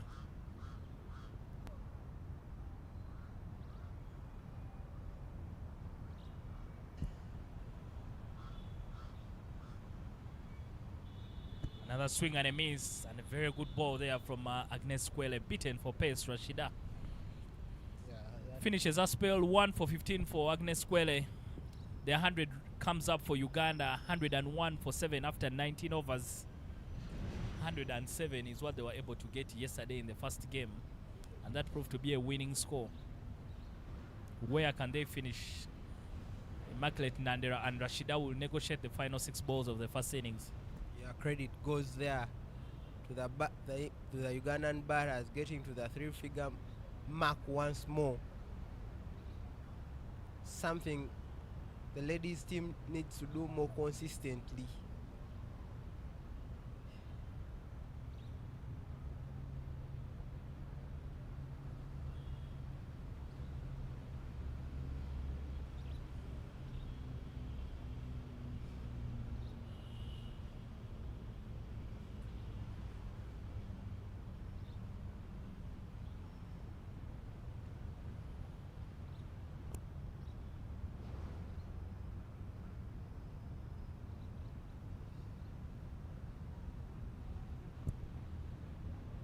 Look to guide it there to the third region area, but misses out.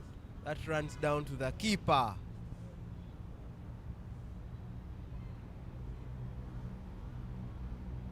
Uganda will look to beat that 107 mark. They scored yesterday for a better score.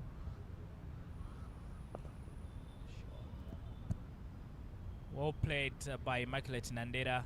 just get the single. Farida Amiri bowling the final over. She will change ends for the right-hander. So she's bowling right arm over for the right-hander and right arm round for the left-hander.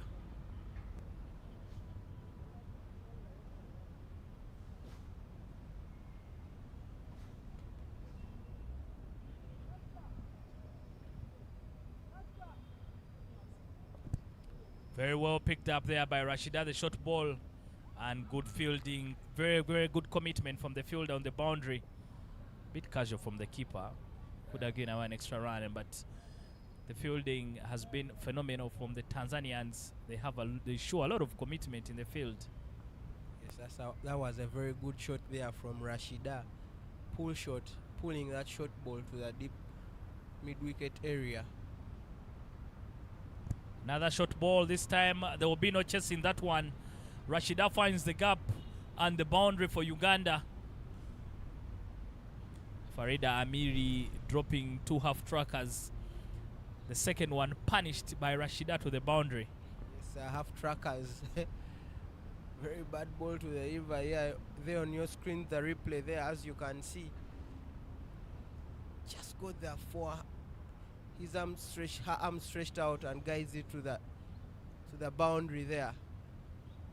Ugandans have beaten their top score there, 108 now. Another half tracker. This time gets down very quickly, Rashida, but straight to the fielder at the deep square leg.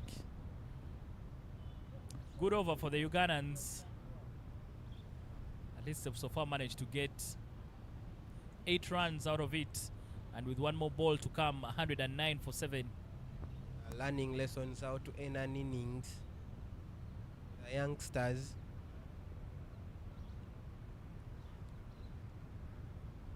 How many can they get? The last ball of the innings. Again picked up by Nandera, but straight to the fielder who puts it down. Think about picking 2 runs and they should get the 2. The throw not very good to the keeper. A very good shot there. The fielder got under it carefully and well. But the umpire there indicates a 1-run shot, so the Ugandans will only get the 1 run. And they will finish on 110 for 7 in their 20 overs. Very, very good batting from the Ugandans. Lennon at the halfway stage. If you see that again, picked up well by Nandera. Put down by the fielder. She was still feeling sorry for herself. Didn't realize that people were trying to make a run for it. Yeah, Uganda finishing at 110 for 7. Beating their highest score yesterday. Good play from the tail end. Uganda will come to defend in the next few minutes.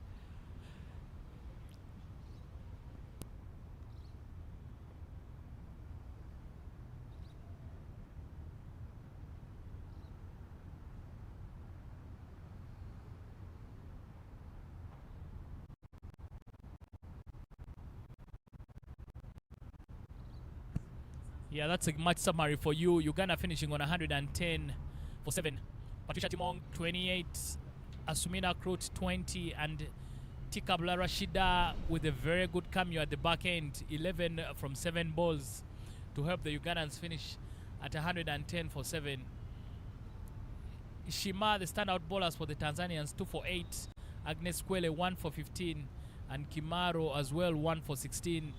Tanzania doing well in the first 10 overs, but they let Uganda off in the final 10. Uganda were 34 for 2 in the first 10, but Uganda has been able to find at least 70 plus runs in the last 10 overs to get them to 110 runs for 7 in their 20 overs. We'll take a short break and we'll be back for the second innings.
Ladies and gentlemen, we are back up and running. It is the training tour between Tanzania under 19 and Uganda under 19. It's the third game of this particular tournament. Yesterday, I saw 2 games being played at this very venue, where Uganda managed to win both games, winning the first game by 9 runs and the afternoon game by 33 runs. But ladies and gentlemen, my name is Sajab Ivan Cyprian. Here in the commentary box, I'm being joined in by Jeff Mwesogwa Kasozi. Jeff, you're very welcome to the commentary box. Thank you, Ivan. Good morning to our viewers.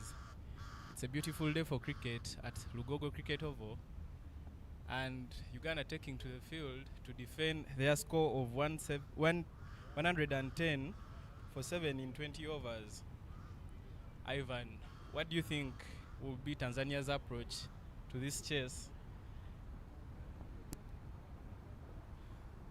Yesterday, Tanzania had a very good start to the chase.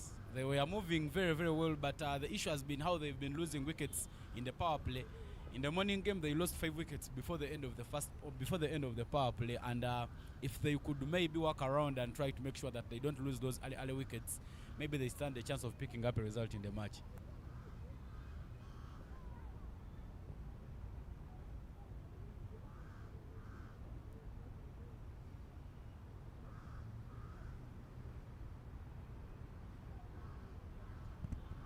Immaculate Nandera. Many in Sorot Cricket Academy love calling her the charity organization, because just as she comes in, if she comes with the bat, she always gets the runs, and as she comes with the ball, she always gets you the wickets.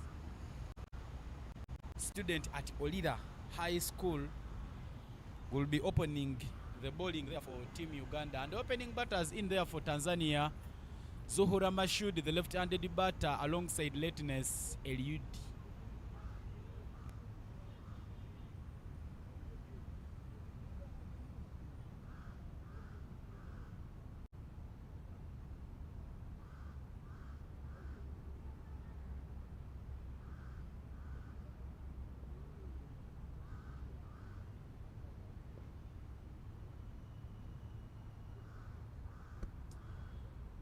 The umpires in this match: Eric Wandera, who has a T20 international, alongside Consulate Aweko Nimungu, who is the former Victoria Pearls captain, the senior women's team here in Uganda.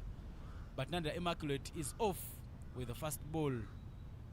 Swing and a miss, 4th stump. The batter Zuhura Masood not getting her bat onto that one. Good start up there from Nandera. Yesterday she was guilty for bowling so many balls full of length, and she got punished, but today she starts off with a good length, which is missed by Masood.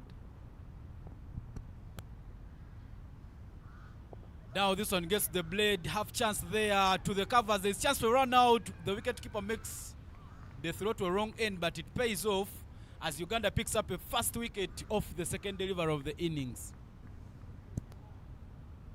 The non-striker there, Lightness, caught napping and she was run out. The umpire was quick to raise her finger. Ivan, I also thought there the fielder had made a mistake throwing to the wrong end, but Lightness was too slow and she's run out for 0. Tanzania in trouble already. They've lost 1 wicket without a run on board. And as we saw yesterday and in the previous games, they've been guilty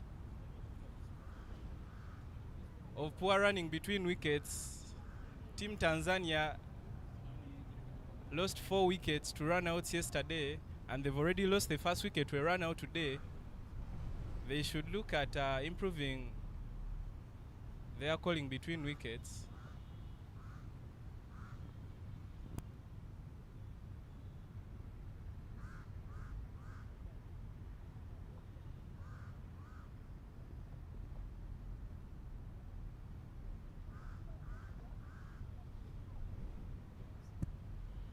Rebecca Martin will be coming in to carry on the batting there for Team Tanzania. Early struggles there as Tanzania loses a wicket with no runs on board.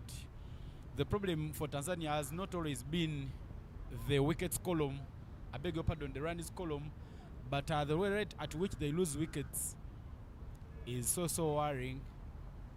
One of the things I'm anticipating in this tournament is Tanzania bat first. Maybe there could be a different approach. Banana Immaculate comes in to deliver her third. Gets onto the blade, play towards backwards of point, but there is a fielder there, easy pickings by the fielder. Good bowling from Nandera. She has kept her lines tight, giving the batters a hard time, and she has been backed up well with by the fielders. Good stuff there from Uganda.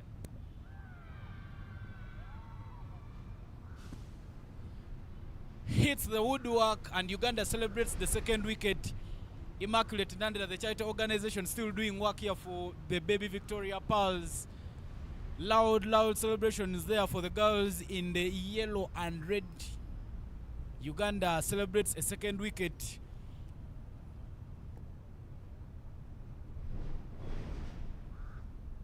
The replay there on your screen. Top of bells, and Uganda picks up a second wicket.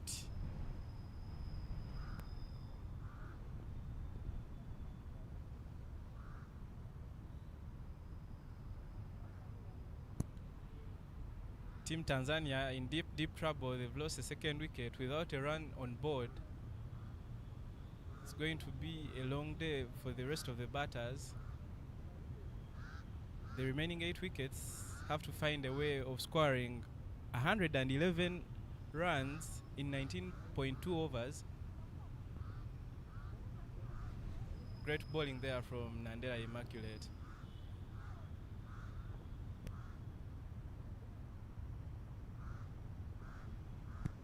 New bowler making her way out of the dugout there, Agnes Joseph Kweli, who's featured for the senior women's team.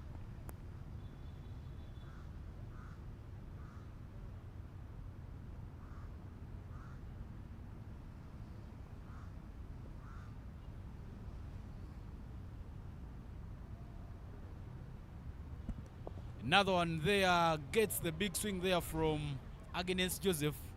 Looks like there was a run, but since Tanzania has already lost a wicket due to a run out.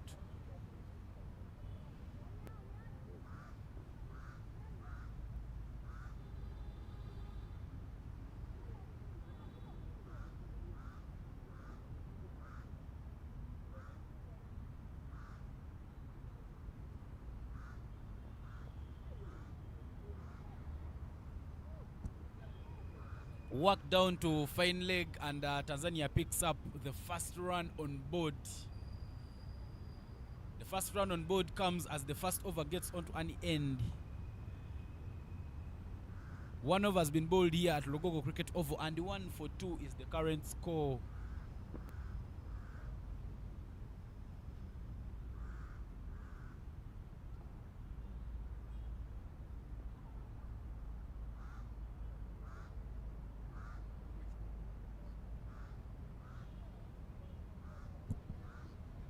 Team Tanzania in deep trouble, but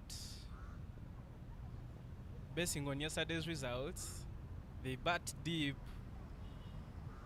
Even the lower order contributes some runs, so they could feel secure with that. Into the attack comes Patricia Timong from the shell end.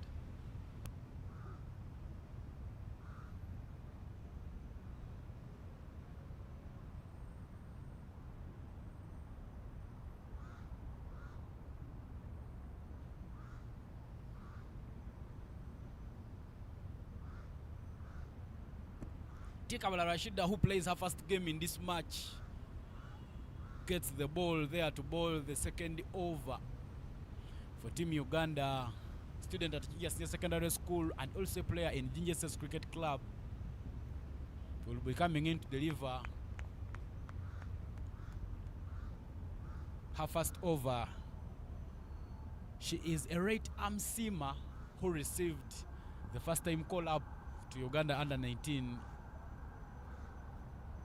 She played brilliantly well there for Ginger SS during the annual Girls Schools Cricket Week, taking her team up to the semi-finals where they lost to Light Senior Secondary School in Soroti. Looks like she's having issues with the run-up. Maybe she's a bit nervous because of the uniform. Every time you go out to represent the nation, it comes with a bit of pressure.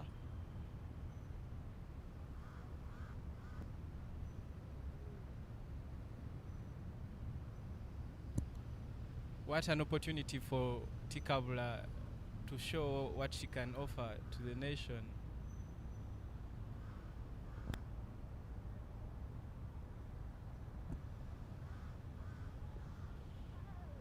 Starts it off with a no ball.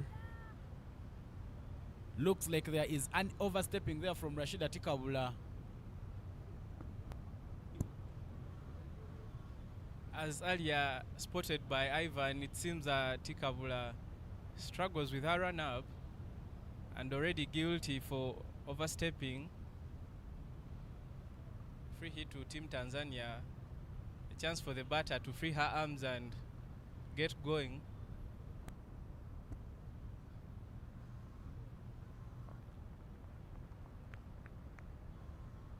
Tikabula Rashida.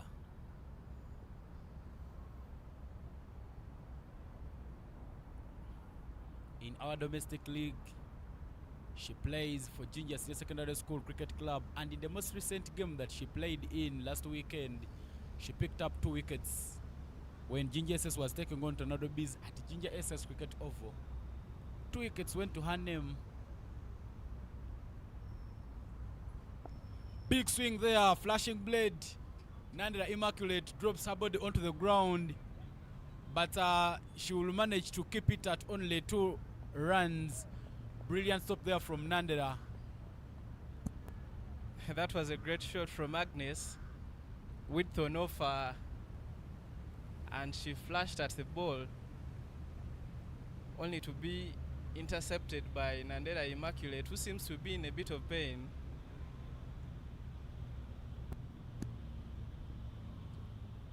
A lot of power off that one by Agnes. Tikabula now gets her line, pitching it just a bit short, but Agnes Joseph Kweli not getting enough bat onto it.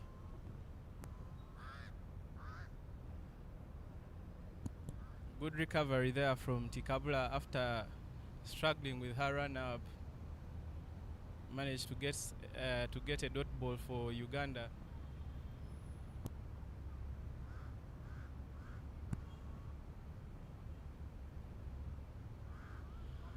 The run-up struggles there keep on for Tikabula Rashida. Looks like she wants to be very, very careful, yet actually in the correct bowling basics, just make sure that you're landing your ball in the right areas. But I think Tikabula Rashida is minding where she steps.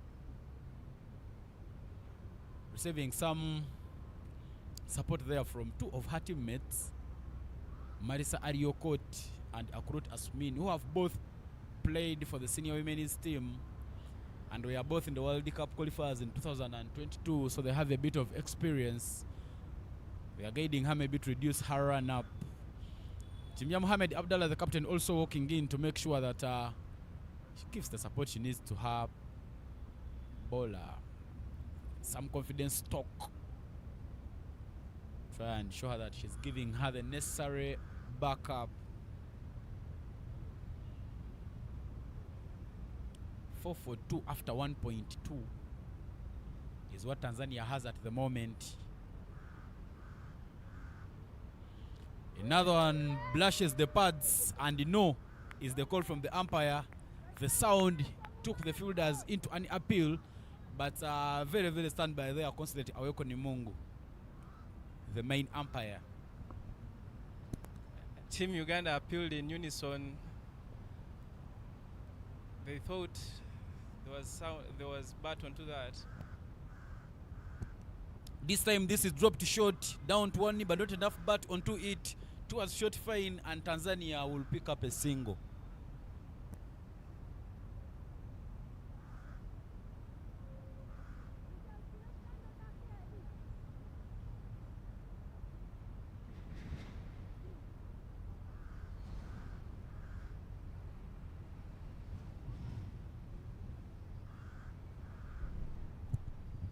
Tikabula struggling with her lines there. That was a bit wide-ish and played down to fine for a single. As you saw that she's struggling now, the left-handed batter is on strike. Very, very important to see how Kabula Rashida balls to her. Zuhura Masudi there with none off 2 and against Joseph Kwele 4 off 7.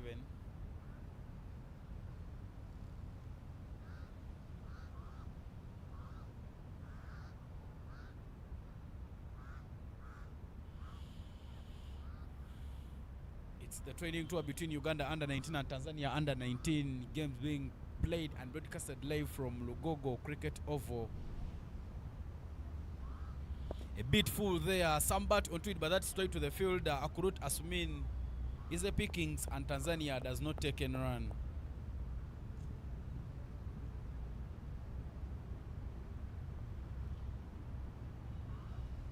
This tournament prepares both 2 under 19 teams for the upcoming and next year's, I beg your pardon, and later on this year's under 19 World Cup qualifier for the women, which will be played in Kigali next month. 14 teams will be battling out there for just one World Cup slot. Dropped short, but that's a good length outside off stump. End of the over. 4 runs coming off Rashidat Kabula's first over. 5 for 2 is the score after 2 overs.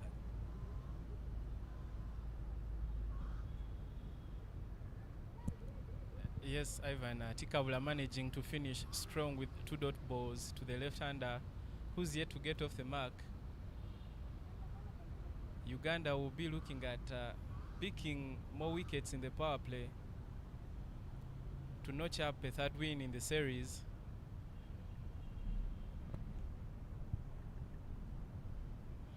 Nandera Immaculate back into the attack there for Team Uganda from the Ginger Road end. Her first over went for only 1 run and she picked up a wicket. Outside off stump and wide is the call there from the main umpire, Eric Wandera.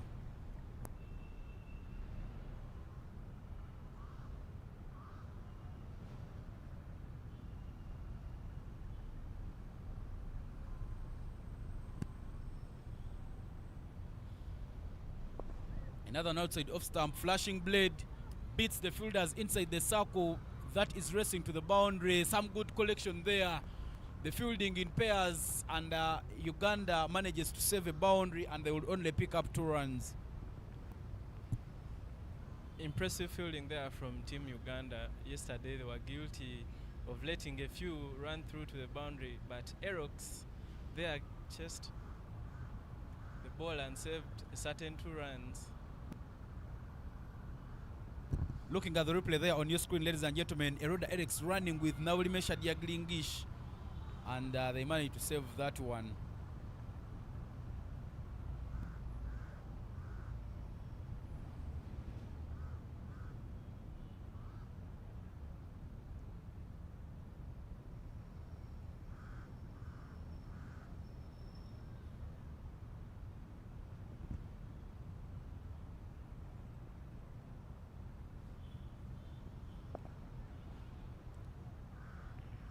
Nandera Immaculate there, still picking more dots there for Team Uganda. She's bowled brilliantly well, 1.2 overs. Considered only 4 runs and picked up on a wicket. Brilliant stuff there.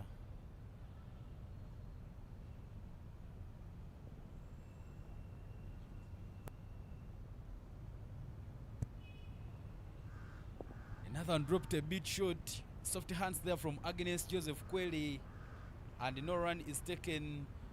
The question is from Nandera Immaculate, do you have a driving permit? And no is the answer.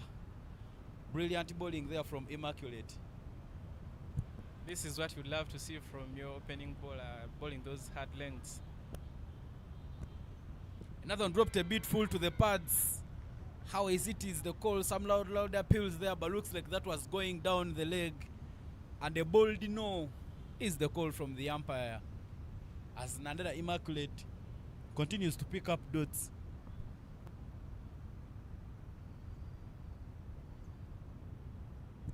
Everything is going right for Team Uganda at the moment.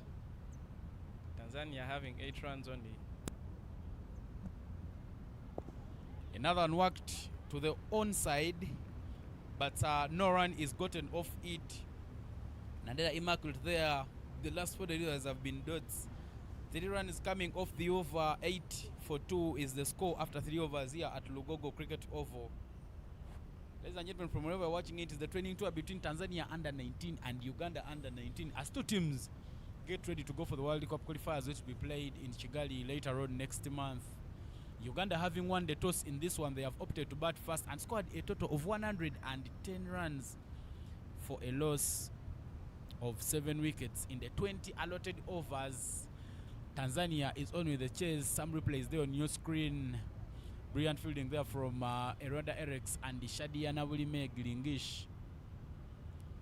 As Rashida comes back, soft hands to point area. Easy pickings by Nandera. No run is taken. Interesting field set for the left-handed batter with a deep fine leg, square leg, mid-wicket and mid-on. Worked around the pads, but that will miss the bat, and Wade is the call from the umpire. Christmas coming in very, very early there for Team Tanzania as they now start picking up extras. Talking about extras, in the first innings, they were the 3rd leading.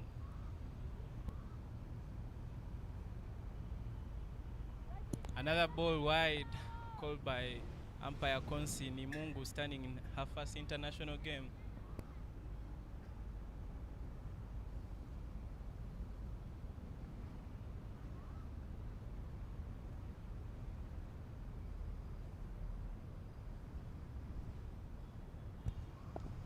Flashing blade there through covers. That is racing to the boundary. Beats Jimmy Atumonga at covers, and yes, Tanzania picks up a boundary.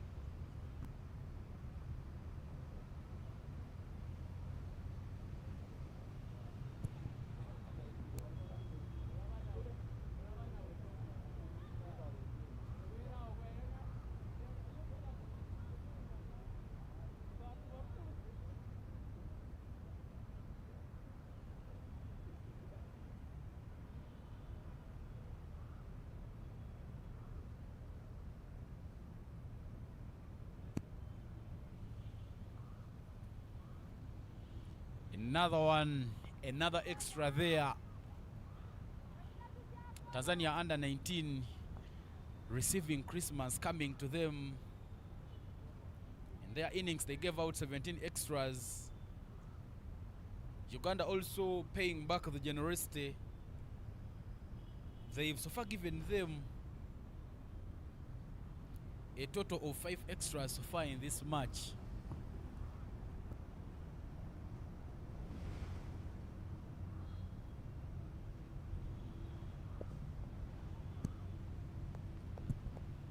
Defensive shot there from Zuhura Masood to cover. The bowler Tikabula has decided to change ends.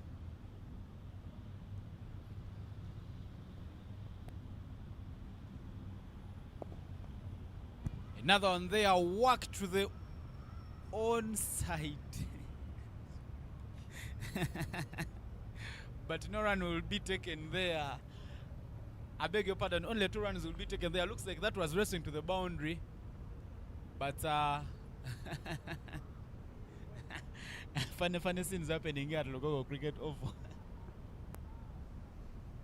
Yes, Ivan, funny scenes with so many people training there in the nets. You can see people active.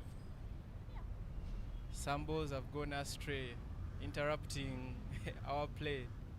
That was a certain for Ivan.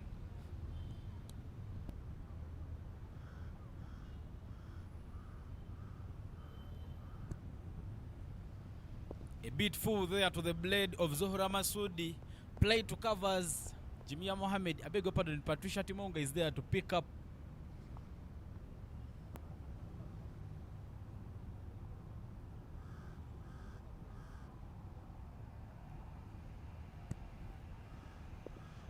Another one there, down to one knee, played very nicely, but not enough power onto it. As Shadiana Olime picks up everything on the onside. End of over number 4, 17 for 2 is the score.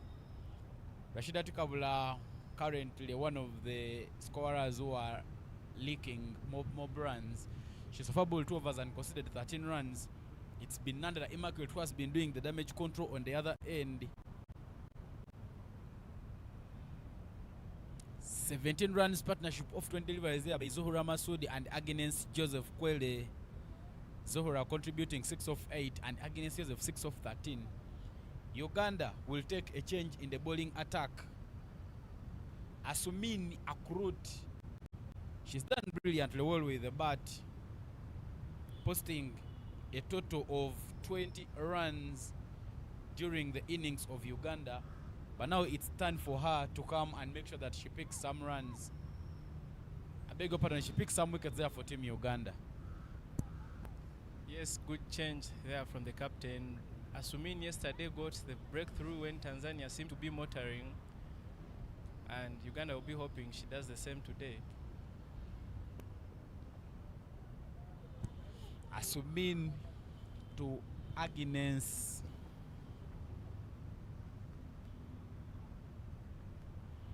Fourth stump beats the edge of the bat. Brilliant start there to the bowling by Asumin Akurut. Good bowling from Akurut, keeping her lines tight and no width or offer for the batter to free her arms.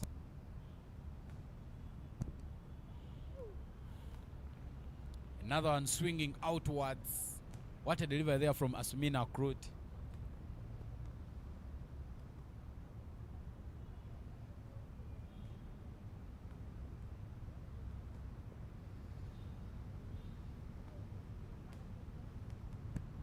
A bit full there to the blade of Agnes Joseph Query.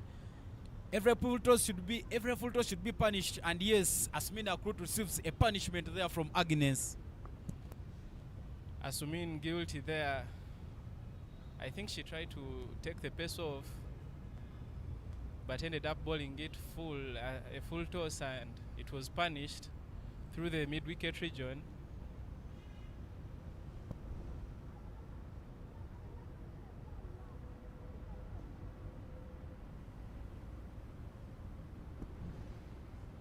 Dropped full, but not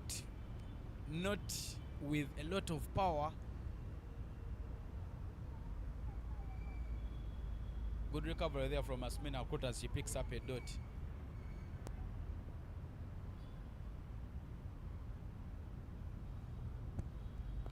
Another flashing blade there, but is the takings there. What a beautiful catch there from Immaculate Nandera to give Uganda the 3rd wicket. Good catch by Nandera. That was traveling very fast, and she took a good catch of Agnes Kwere Joseph, who departs for 10 runs off 17. Tanzania in all sorts of trouble. The score is 21 for 3 in 4.4 overs.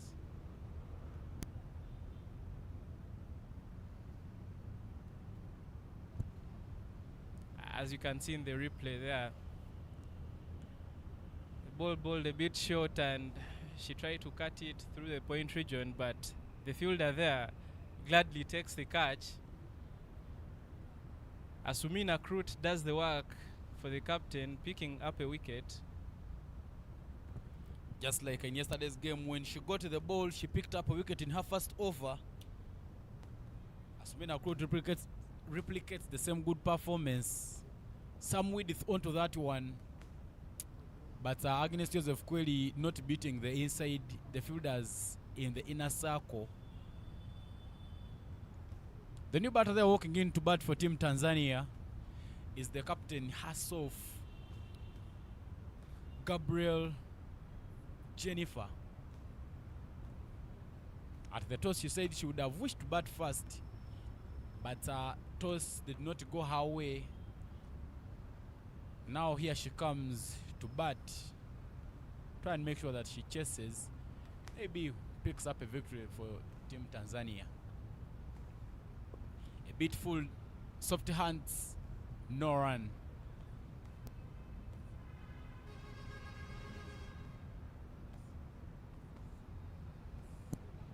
The score is 21 for 3 after 5 overs. Team Tanzania with a lot of work to do, 90 runs required in 15 overs. Uganda must be the comfortable side at this stage. And change of bowling.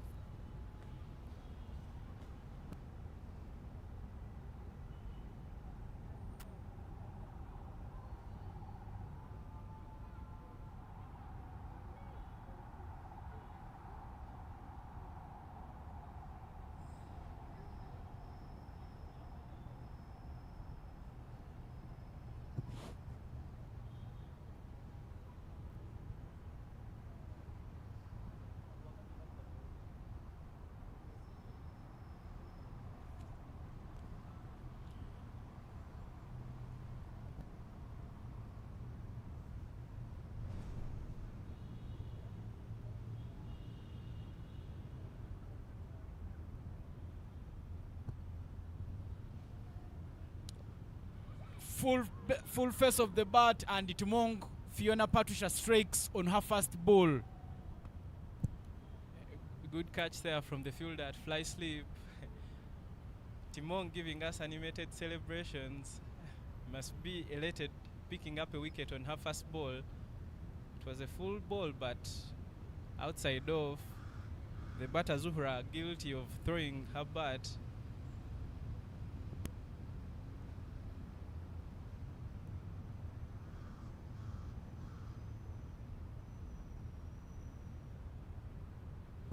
Hope Mbeza from Ginger there takes the catch to give Uganda their 5th wicket. Timong Patricia yesterday bowled 2 overs, conceded 8 runs, but did not pick up a wicket. An economy of 4. Today, as soon as she comes into the attack, she strikes. New batter walking in there for Team Tanzania, Farida Amiri Kinyimba.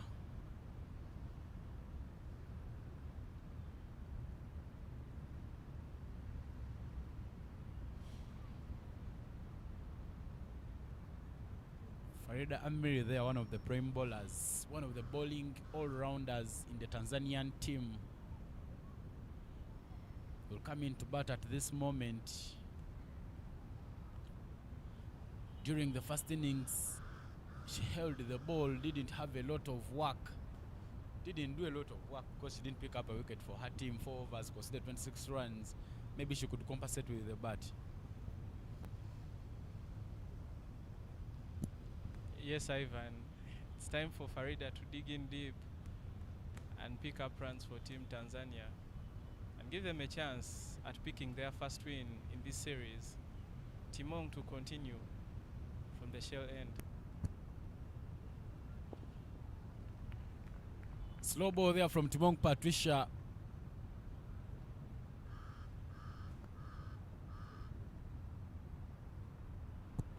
No intent shown by Farida. This one gets full to the blade, but there is protection at mid-wicket. Ariago Michel there with, I beg your pardon. Ariago Michel there picking up everything to make sure that Tanzania doesn't get another run. Short ball, not enough battle to it, but that's past the wicket keeper, and Tanzania will run very, very quickly to pick up a single. Good fielding there from Jimia Muhammad, who was quick at picking up the ball to limit them to a single because there is no protection at fine leg. She was conscious of that and quickly set off to stop the ball.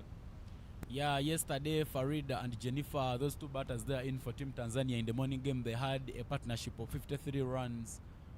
And should be very, very important to see how they go over with the business in this match.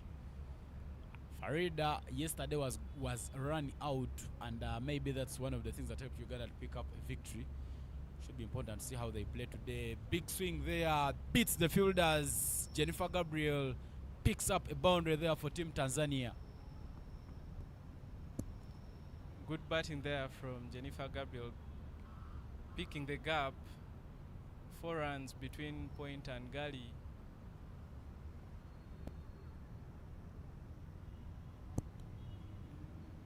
The ball was a bit short and wide, and she gladly took the chance to get a boundary for her team. Perhaps these two would replicate what they did yesterday and push Tanzania close to the target.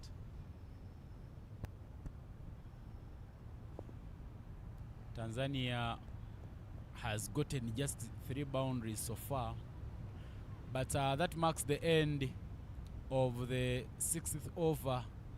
Ladies and gentlemen, we are done with the power play of the second innings of the match. Uganda has won the toss and opted to bat first, set a total of 110 runs for a loss of 7 wickets in 20 overs. Tanzania on with the chase, 26 for 4 after 6 overs. But ladies and gentlemen, there is a change in the commentary box as I'm hereby joined in by Fortunate Ali Juna. Fortunate, welcome back to the commentary box.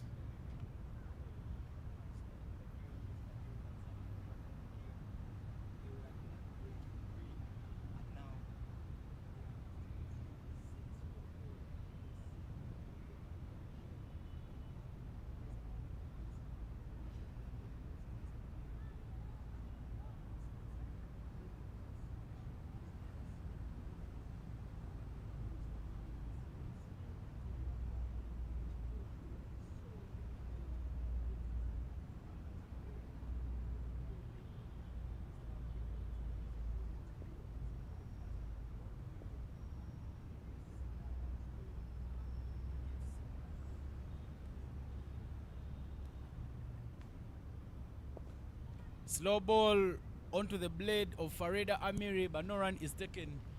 Asumin Akrut comes back into the attack there for Team Uganda. In her first over, she went for 4 runs and picked up a wicket. Should be important to see her replicate the same performance. Yesterday at this stage of the game, Tanzania was at 33 for 3, and now they are 26 for 4. They have lost 1 more wicket as they did yesterday, and the spin has proved to be so lethal for Tanzania, and now they are continuing their dominancy. Asmina Krut there, still asking questions, picking up the second ball there for Team Uganda. She's trying to make sure that she bowls everything outside off stump. Brilliant spell there from Asumin. This time dropped it a bit full, but not enough power there from Farida Amiri. At this moment, as she's bowling outside off, she has got the protection of the deep extra covers as her sweeper and deep long off. Dot balls are continuing to accumulate for Team Tanzania with 3 dot balls in a row, and the spin is proving to be so bad for Tanzania to play with. Dropped short, but Farida Amiri does not capitalize onto that one. Some power onto it could have brought a little more dividends for Team Tanzania. Very good bowling by Asumini. A bit full there to the blade, but soft hands that will race away to short fine, and the Tanzania will pick up a single. That's easily placed at the leg side. Asumini loses her lane and bowls it on the body, and hence easily glanced to the leg side that has no protection, and Tanzania gets 1 run from the last over. Asumini continues with her dominance. We saw her hitting some good shots with the bat, and now she continues to bowl very well with the ball. Very good player she is. Asmina Krut, 2 overs. She so far considered only 5 runs and picked up a wicket for Team Uganda. 27 for a loss of 4 wickets is the current score here at Lugogo Cricket Oval. 7 overs have been bowled. Tanzania will need a total of 84 runs from 13 overs. Required run rate is about 6 per over, and Timong Patricia will come back to bowl for Uganda from the shell end. It is at this stage of the game where you have to build a partnership. After the fall of so many wickets, Tanzania need to get one. Outside off stump, and wide is the call there from the umpire. Jennifer Gabriel showed her power hitting, and especially on the offside where she managed to squeeze one through the point and it rest for 4. Another wide, back wide there from Timong Patricia. She's currently all over the place, dropping it wide on the offside and dropping another one to the leg side. It needs one to keep very patient and bowl the good lane. She has given so extras to the Tanzanian side. Not so much power onto that one. Beats the inside fielders, and that is racing to the boundary. 4 runs there. Second boundary there from Farida Amiri at the same area. Brilliant shot. She's proving to be so strong on the offside, and I think the captain has to do something with that, because she has so far hit 2 boundaries on the same position. She's doing very good job for her team. Look at the replay there. The ball is given with it, and she uses her arms to beat the point fielders for 4. Another one to the pads. Worked away very, very nicely. That should be a boundary. Diving efforts there from Eroda Eriks, but that will race out to the boundary. 4 more back boundaries there from Jennifer Gabriel, the captain for Tanzania under 19. This is what we were yet longing to see from the Tanzanian batters, and now Jennifer is trying to take charge, getting on top of the game, trying to get one bowler who you can offset and get on top of, and here she is. Look at the replay there. That is the 4 that she hit on the deep square leg region, and to get a boundary for Tanzania. Another full ball there onto the blade of Jennifer Gabriel. That should beat the fielders, and yes, 4 more runs. 3 consecutive boundaries there from Jennifer Gabriel, the captain for Tanzania. I beg your pardon, that's Farida Amiri,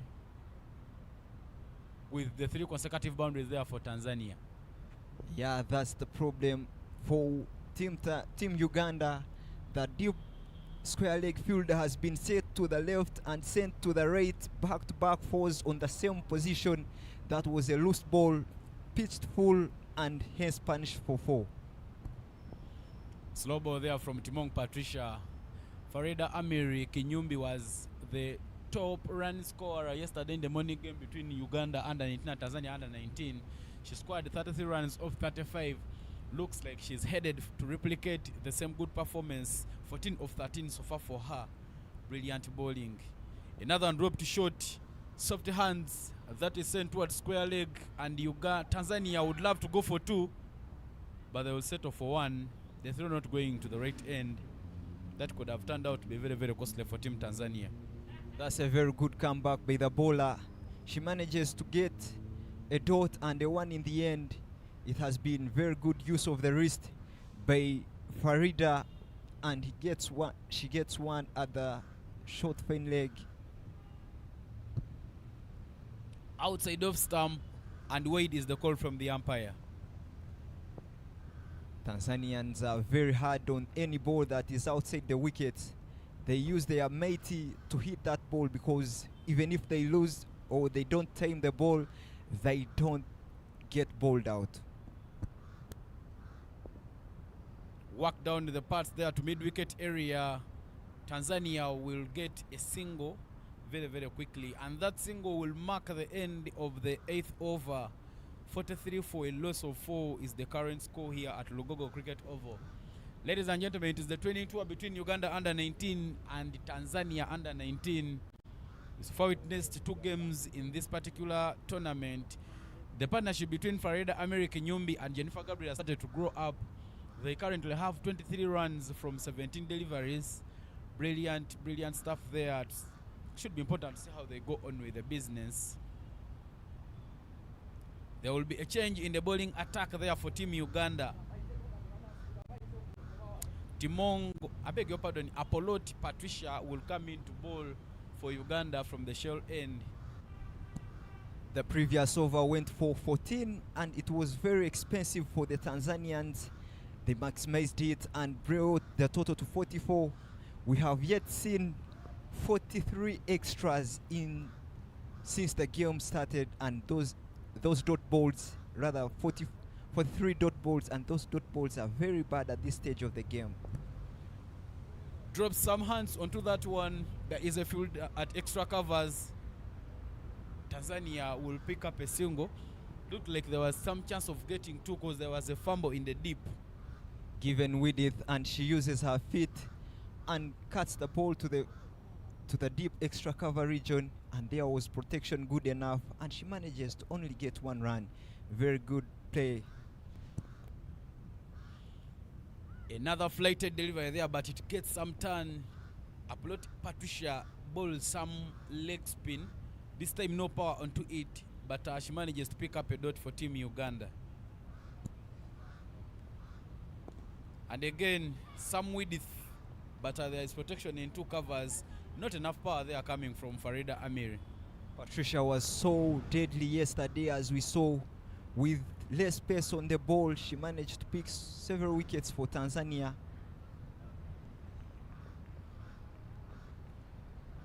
And continues the dominance, only conceding one run from 4 balls so far. And that turns wide. With the slip in action, you have to play with the turn, and you have to be so precise when playing with the turn.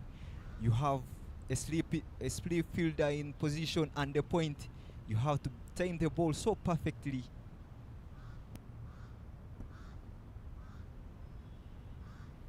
This time that one doesn't get any turn and it goes wide on the leg side. But brilliant to say that Polot Patricia is having a slip fielder, because every time you put a slip fielder, you put some pressure onto the batter. You force the batter to play the balls in front of the square, and maybe there could be an easy catch. Another one hitting the pads, and that is a wicket there. Umpire raises up the finger. Farida Amir will depart very, very early there for Team Tanzania. Farida doesn't get the lane rate. She goes across on a flatted delivery and she misses the ball, and she's given LBW. That's what you have to think of whenever you're facing a leg spinner. Anytime the ball is turning away and you have to play with a straight bat. Look at the replay there. Flatted up, impacting lane, and she goes across and misses, and she's given out. The call was very right by the umpire. Very good call in the middle there. Another wicket falls for Tanzania. Brilliant umpiring there. Eric Wandera, who has a T20 international alongside the Victoria Pulse star and former captain Consulate Aweko Nimungu, trying to make sure that they take on the proceedings here at the ongoing training tour between Tanzania under 19 and Uganda under 19. Lucas Maria has been promoted top of the order. In the previous 2 games, she was batting at number 11, but this time round she comes in very, very early to make sure that she looks for some runs. She showcased some good skills with the cut shots, and now hopefully, but with the slow bowler in action, let's see what she has to do for today, given the fact that she has been promoted and she has the chance to play with the shorter side.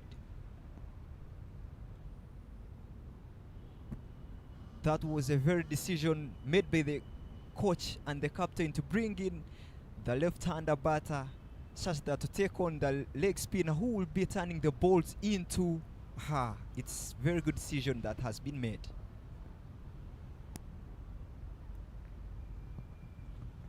End of over number 9.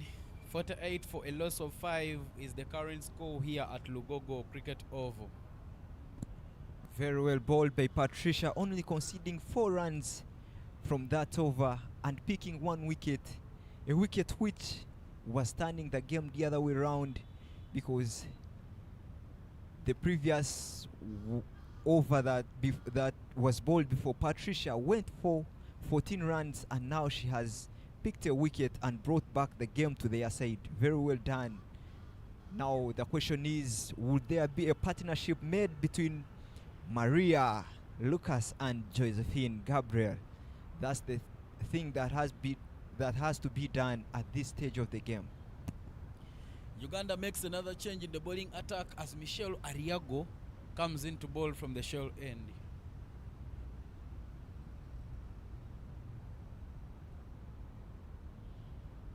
Bit of full pitch delivery there, beats the bowler, and Tanzania picks up a single. A full delivery that was driven on the offside, on the onside, and manages to get 1 run. That's a very good way to start the over. Try to cut off the dot balls at the moment. Try to dominate the game at this stage where the fielders are open at the boundary. Try to hit the sweepers. Try to run hard between the wickets and see the scoreboard ticking each and every time you on strike. Michelle yesterday was very good with the bowling, and we are yet to see another spell of hers.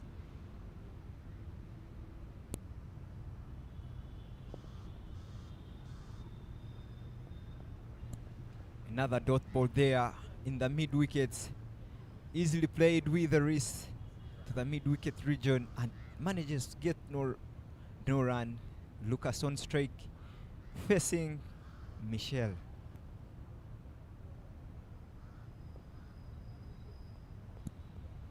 Lucas has been so good with the cut shot. As a bowler, you don't have to bowl anything outside off to give room and arms to Lucas to cut that ball. You have to keep straight to the wickets and hopefully force her to play on or offside.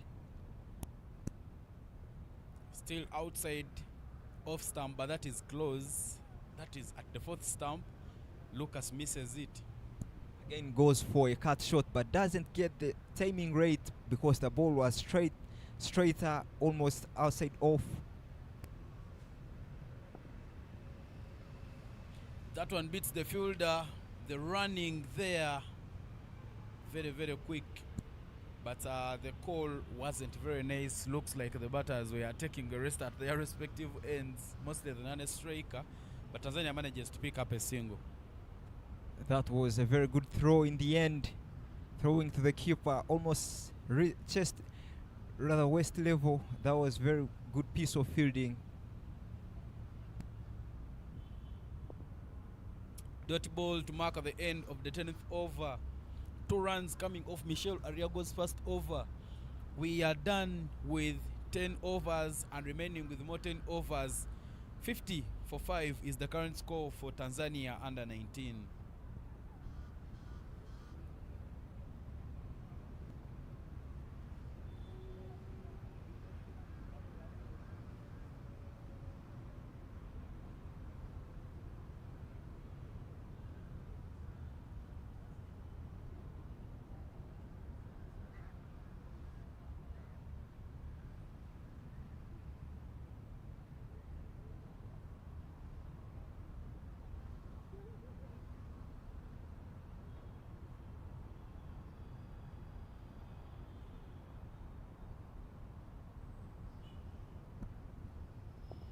Upish drops short of the field that covers, and no run is taken.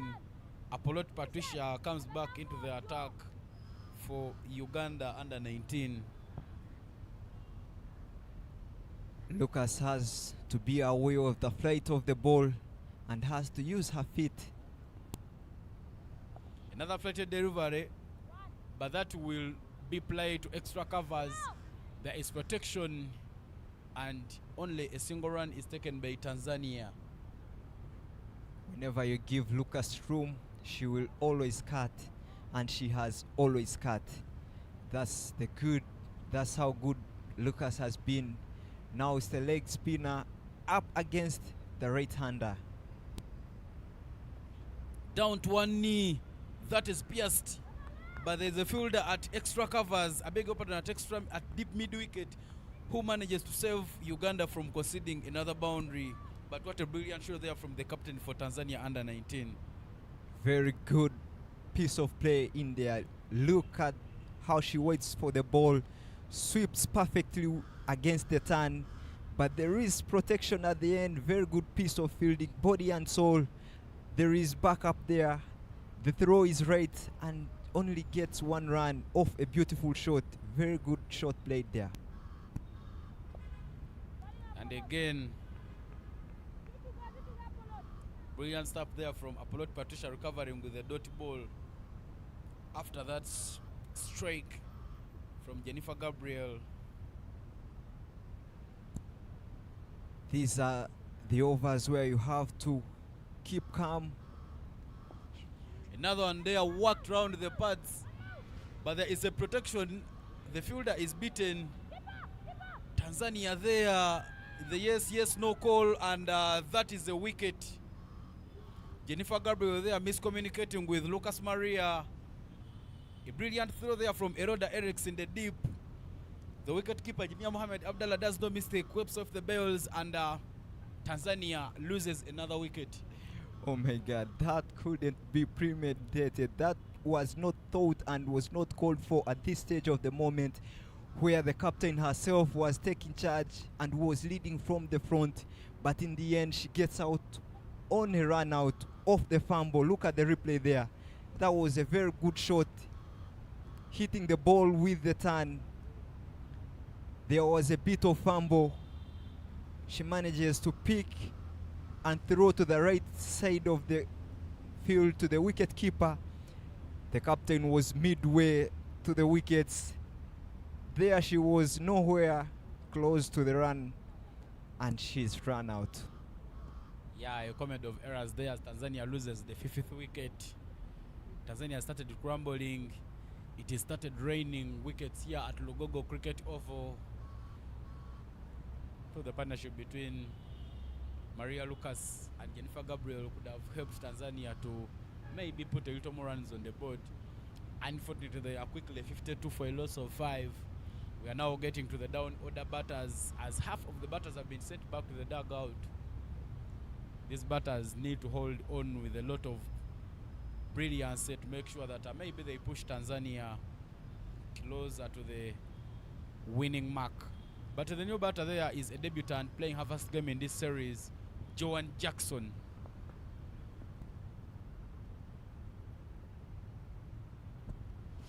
Flighted delivery there, beats the outside edge of the bat. End of over number 11, 53 for a loss of 6 is the current score here at Lugogo Cricket Oval. That was a very important over for Team Uganda, getting the wicket of the captain herself. That was really important at the stage where she had started to dominate the game, playing with confidence, playing the sweep shots. That was a very crucial wicket that was uncalled for Team Tanzania. Look at the replay there. Very good shot in the end, but doesn't go to the boundary, beats the fielder on the bounce, but she recovers and throws. Having been a poor communication there, the captain had reached the middle, and the wicketkeeper does no mistake, recovers and gets the wicket. Shell Ariago comes back into the attack there for Team Uganda from the shell end.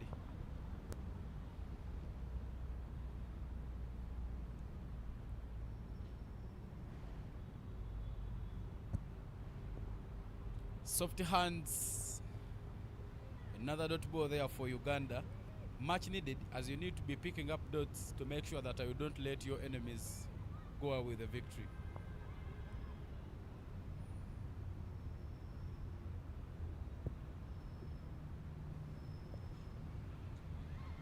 This time round, that's worked to the deep extra covers area, and Tanzania picks up a single. That was a very beautiful shot, but at this stage of the game, you just have to keep the scoreboard ticking, because only 57 runs are required from the last 80 overs. That's a chaseable score if you put the mathematics right, but the wickets have fallen. Tanzania have to build a partnership.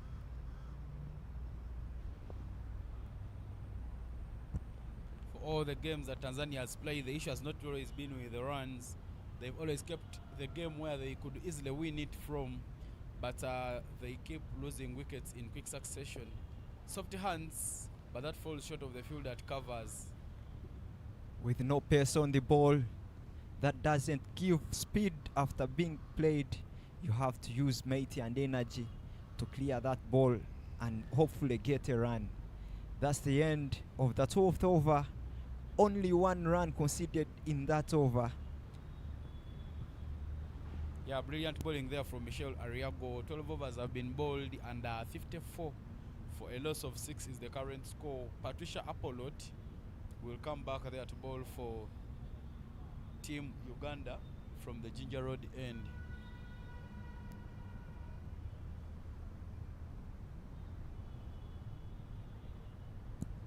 .51 dot balls have been conceded in this inning. Imagine 51 dot balls. If those dot balls were converted into singles at this moment, Tanzania would have easily won the game.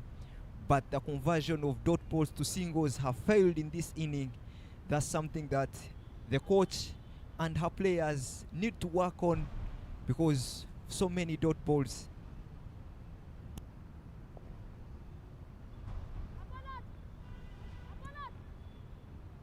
Another dot ball there.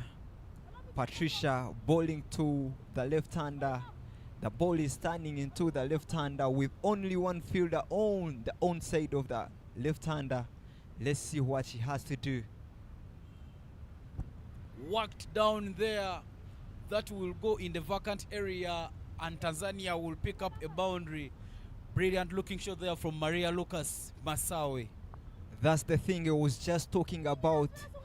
If you have, look at the replay, you don't have protection on the leg side. There is no deep square leg or any sweeper down there. The left-hander will always smash that ball whenever it is on the body to that region. Still, the captain does no change, still holds her position, and still the left-hander is on strike.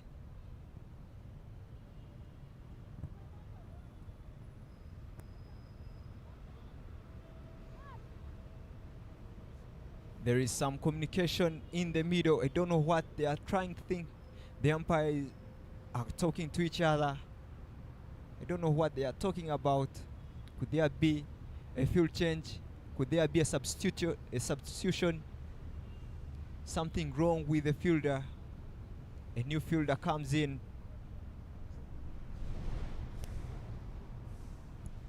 Naomi Amongin replaces Lekot Marisa. I don't know what's wrong with Marisa, but the 12th man walks into the field. I don't know, looks like Marisa is a bit ill. She's been relieved of continuing with fielding. Flighted delivery there, it gets onto the blade of the bat. That is racing to the boundary. Oh! That was very close to the boundary.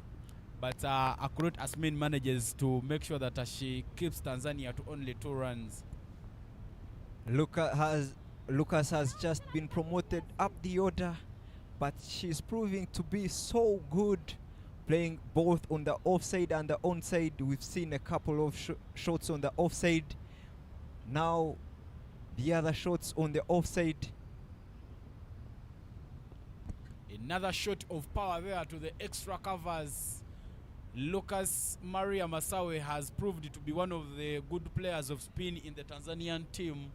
She's managed to make sure that she works around with her bat to pick some runs there for Team Tanzania. Given with it, Lucas will play that shot every day, all day. Given with it and the arms, she does no mistakes, and she gets 1 run for Team Tanzania. The leg spinner is facing the right-hander. This time round, the leg spinner gets some turn and manages to pick up a dirty ball. Joanne Jackson, just yet to get off the mark. She has 0 after facing 4 deliveries. Flighted a bit. That should be a catch. Yes. Is a takings there by Mong Patricia at slips.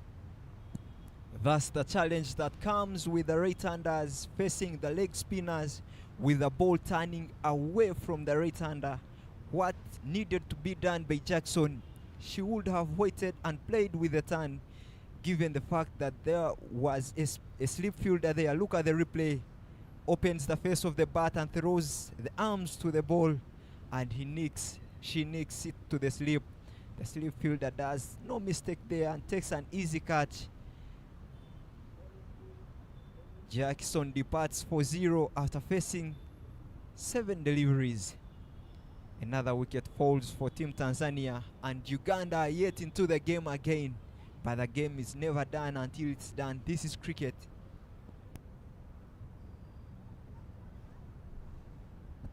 Saidat Simba, who is also playing her first game here in this ongoing training tour, will be the new batter there to walk in for Team Tanzania. 42 balls, just 50 runs needed in 42 balls, and it's the left-hander Lucas still dominating in the middle there.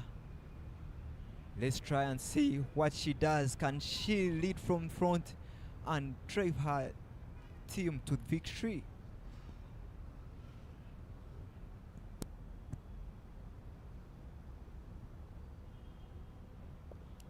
Some big swing there, enough bat onto it, beats 2 fielders, but there is protection in the deep, I beg your pardon. Maria Lucas there brilliantly playing the balls that are pitched outside off stump. I think I'm in love with the way how Lucas is playing the cut shot.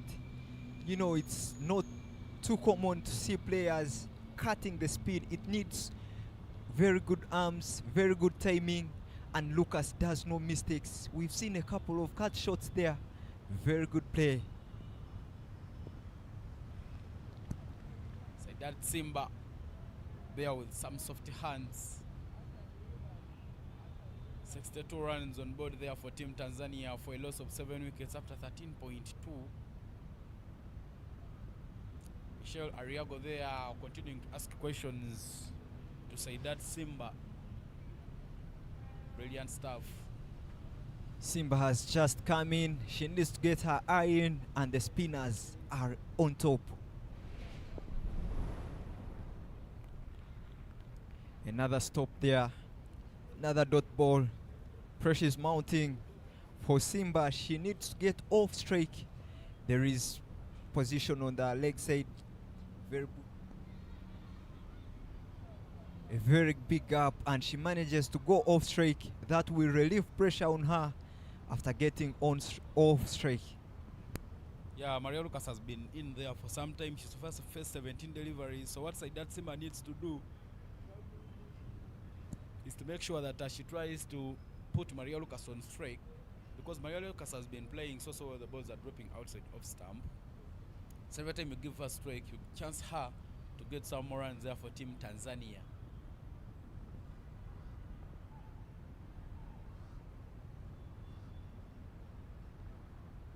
A very slow delivery there, and that marks the end of the 14th over.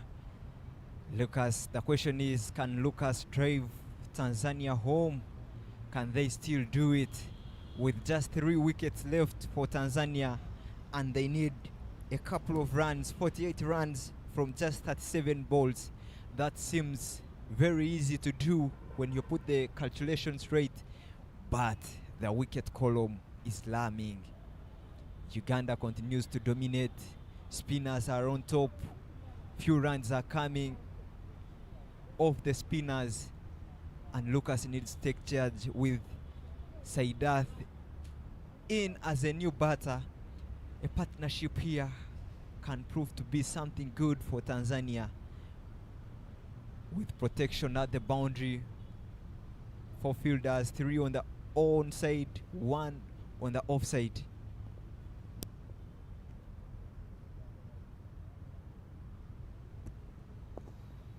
Some power onto that one. Mongin manages to make sure that she limits it to only 1 run. I think that was a bit full. Looks like that ball was there for the hitting, but not enough power there coming from Saidat Simba's but Beautiful cover drive there. Timed at the right time and just manages to get one run, but it was a beautiful shot to watch. Now it's the dangerous Lucas on strike. Can we see her cut shots into action?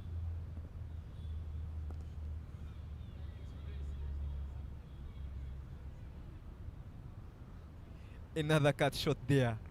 As I said, give her room, give her arms. She will cut on any day. That's another cut shot from Lucas. And the scoreboard continues kicking. Very good piece of cricket in the middle there.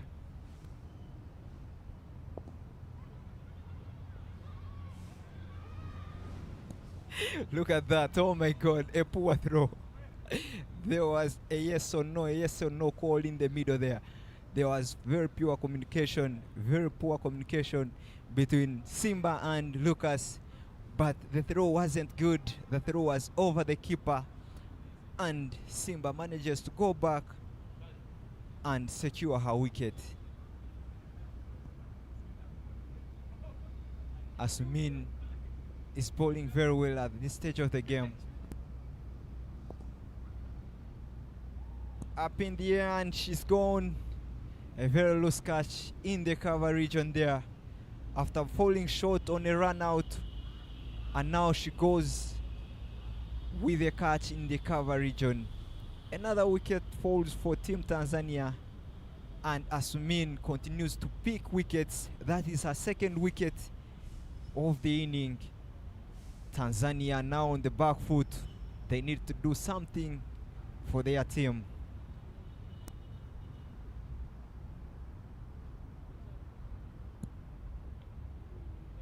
Uganda continue to dominate. Something has to be done, but nevertheless, Tanzania are pushing on. Look at the replay there. Very good action.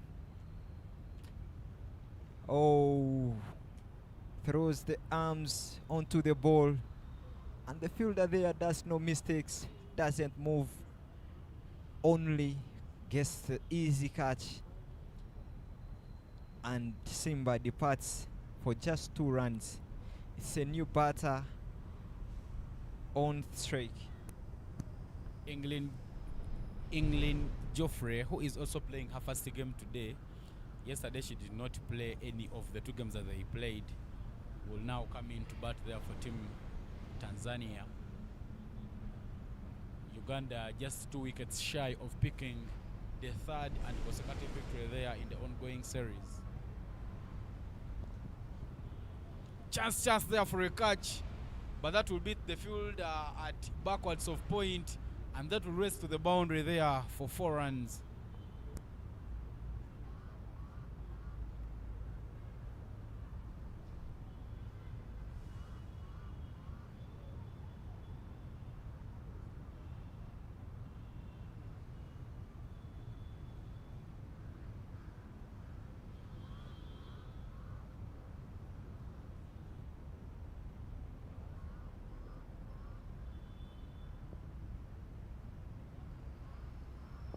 Another one is up in the air, chance for a catch.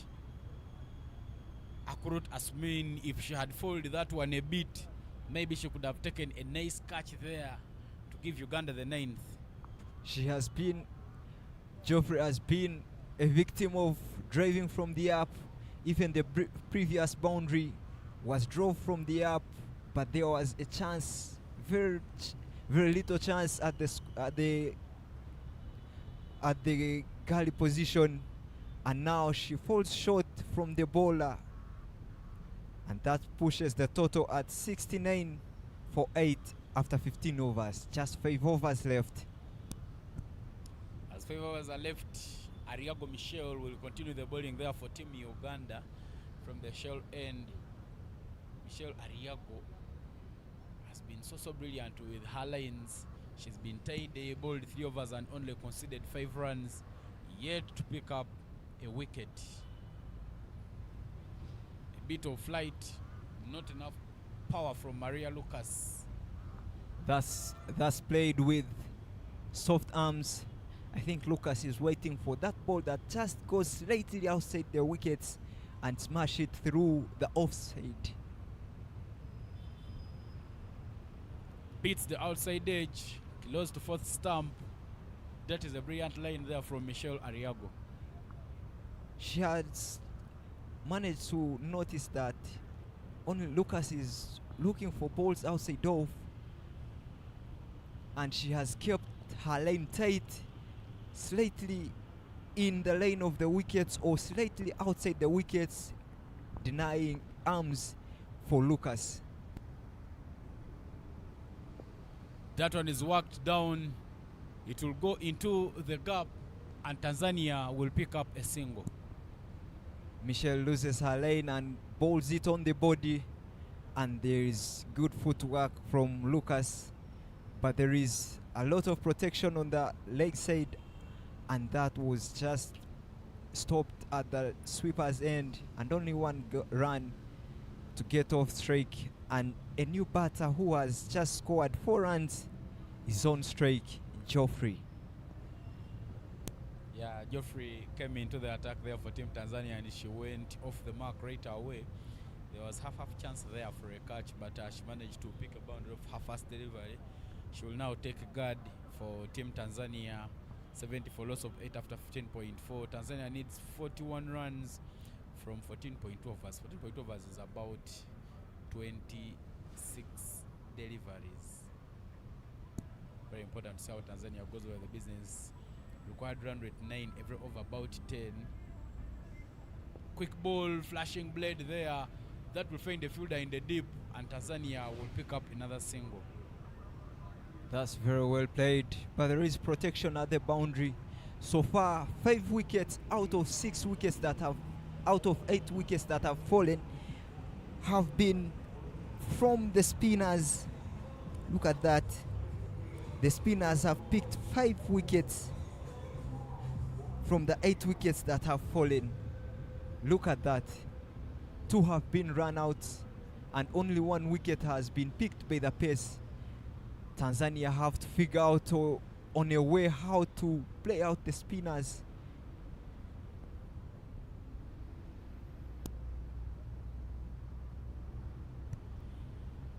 Sixteen overs have been bowled. More 4 overs are remaining. Tanzania will need 40 from 24 deliveries. 71 for 8 is the current score there after 16 overs. And Akurot Asumen will continue the bowling there for Team Uganda from the Ginger Road end.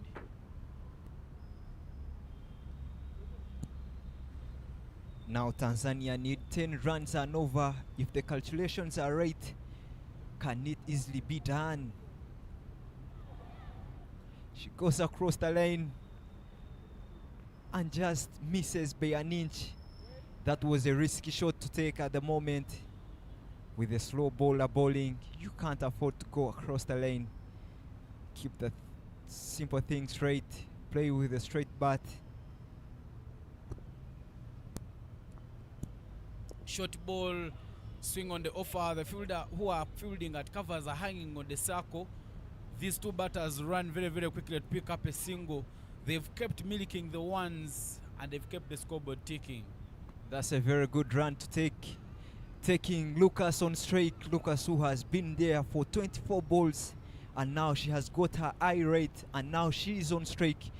Now 3 fielders on the leg side, on the onside, and only 1 fielder on the offside. That's a very good change by the captain.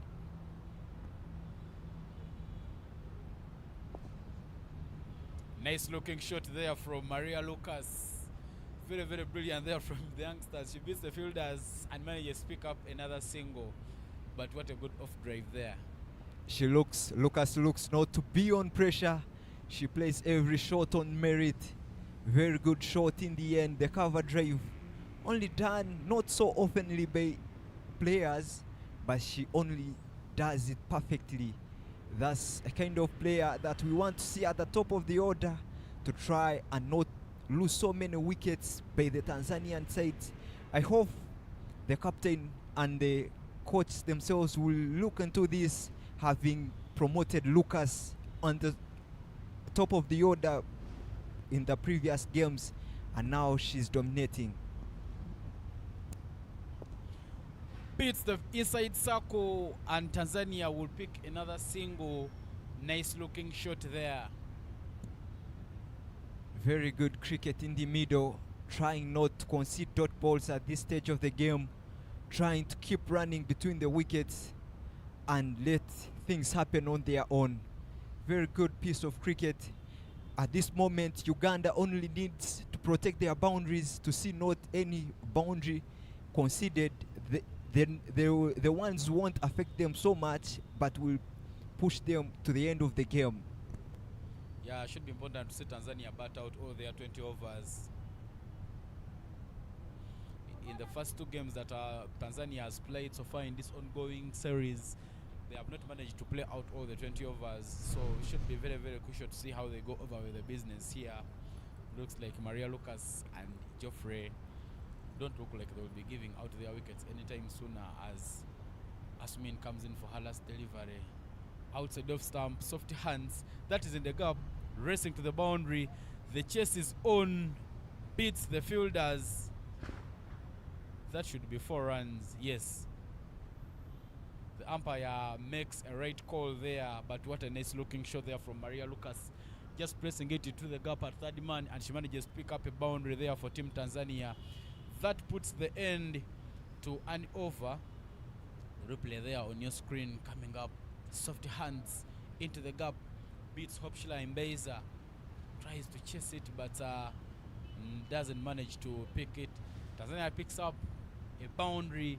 78 is the current score on board, and yes, it is at this stage of the game where you need 10 runs and over. That will call for a boundary in each over, and the Tanzanian batters, either Lucas or Geoffrey, have to look into that. The captain has sent message that we need a boundary in each over to get into our target, because they need something like 10. So at this moment, the previous over, there was a boundary which was very good for them, and now they have to continue with that such that they can go to a target of chasing down 3 in just 3 overs. A couple of made shots there coming from Maria Lucas. She has 19 of 27. England Geoffrey has 7 of 6. But I would love to see this Tanzanian team bat out the remaining 3 overs, because in the previous 2 games they have failed to achieve that. But Timong Fiona Patricia will be the bowler there to come and continue the bowling for Team Uganda. She will be coming in from the shell end.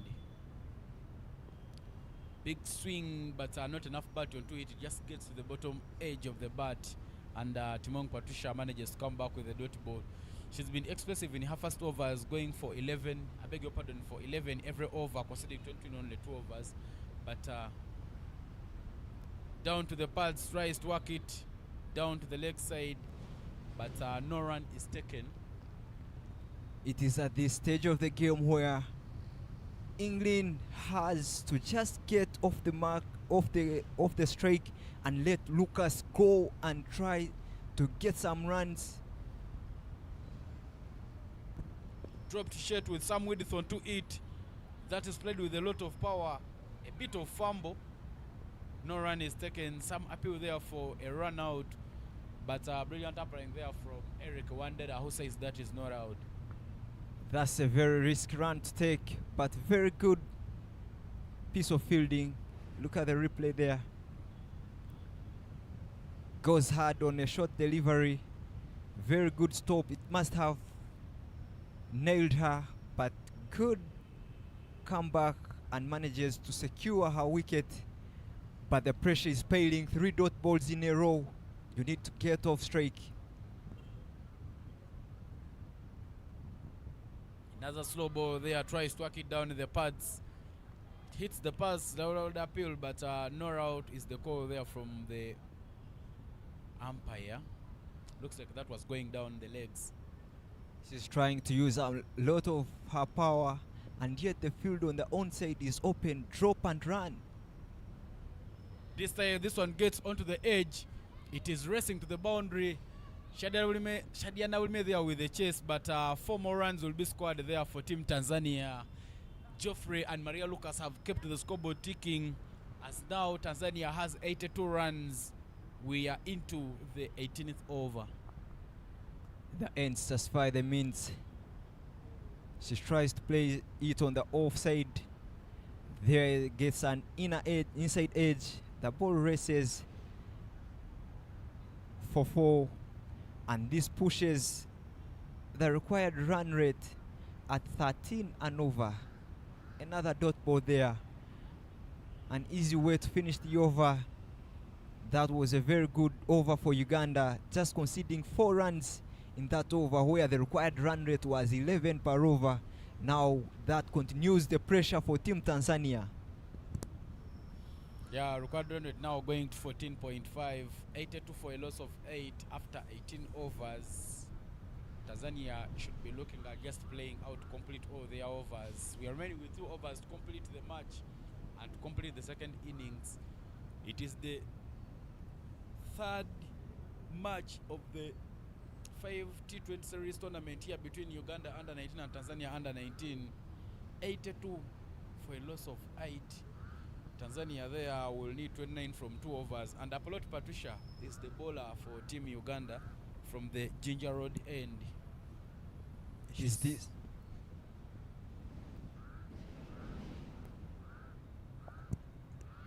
Sam Widith onto it through covers, and Tanzania will pick up another single. Apollo Patricia in her first 3 overs, she has conceded 14 runs and picked up 2 wickets. Very, very brilliant spells there from her. that single takes Lucas off strike, and that will work for Uganda. A single is not very bad for Uganda, but it will work in their favor with a required run rate of 14 and over. Another short pitch delivery there, tries to swing hard, but Geoffrey doesn't get Herbert onto it. Yeah, that dot ball releases pressure on Uganda, but the pressure shifts on the opposite side of Tanzania. More dot balls.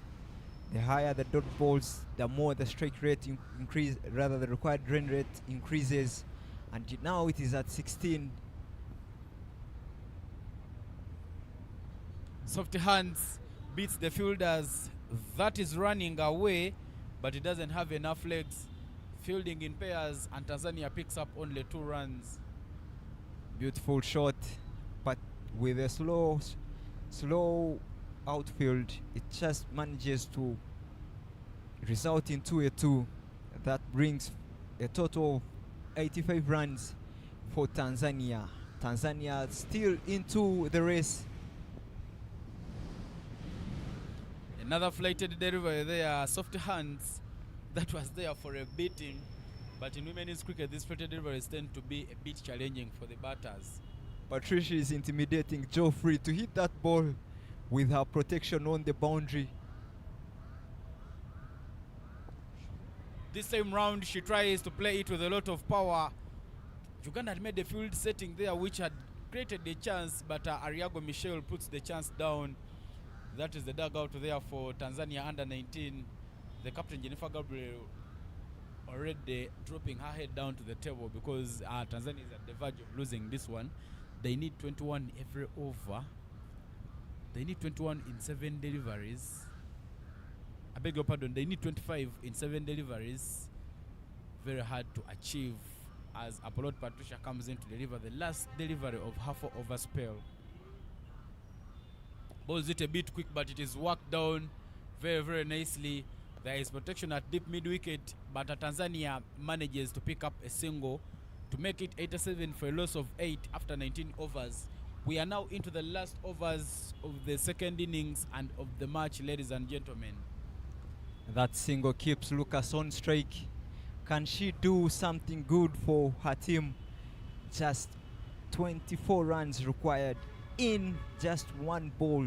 24 in 6 balls. Can Tanzania hold on to a win, or Uganda will take in their 3rd win of the 5 matches that are yet to be played?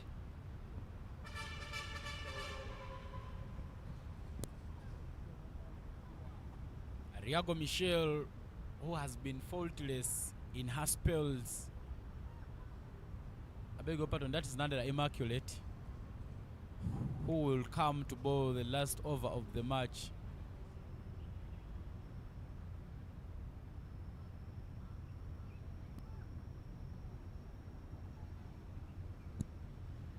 The left arm seamer bowling from left arm round to the left hander.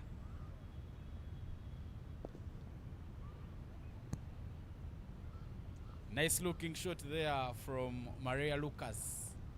Very, very nice to see how Maria Lucas plays the balls to the offside. Her partner Joffrey was running like a headless chicken, but Maria Lucas sent her back. Lucas has proven to be a more stroke player. She has kept her nerves. Another one outside off stump. This time round, Maria Lucas misses it. Very good piece of bowling by Nandera there. She takes a very big responsibility to bowl the last over where she needs to defend. 24 runs and so far 2 dot balls. Another swing and a miss. That is close to the stumps, but it beats the edge of Lucas Maria's bat. Nandera hasn't done so many things. She's just bowling straight to her stumps and asking Lucas to drive the ball, but all have gone in vain. This time round, as soon as you say that she has bowled good lines, she hears you and delivers a wide delivery. Commentators cast their following Immaculate Nandera as she delivers a wide, but her spell has been so good. 2.3 overs, conceded 5 runs and picked up a wicket. She just misses her lane and falls short and results into a wide. Big swing there. There is protection at the circle. Looks like Timong Fiona is a bit injured as she's limping off, but Tanzania will pick up a single. We are into the last 2 deliveries of the first innings of the second innings of the match. That was hit hard and resulted in 2 nailing someone in the field there, hence she was leaping. And now it's the left-hander combination, left-hander, right-hander combination. Nandera continuing. Work down towards backwards of point. Is a pickings as we are remaining with only 1 delivery to complete our 3rd match of the ongoing training tour between Tanzania under 19 and Uganda under 19.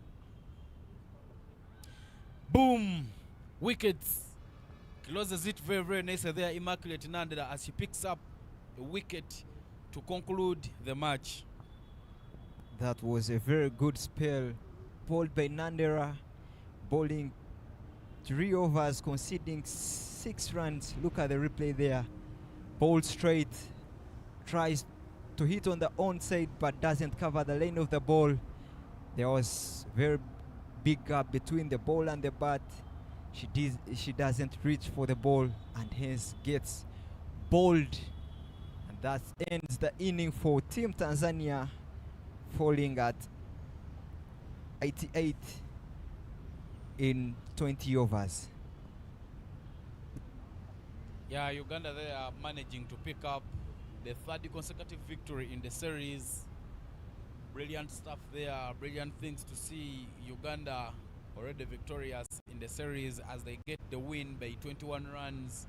The first match they won by 9 runs. They won the second one by 33 runs. Now they have picked a 21 runs victory.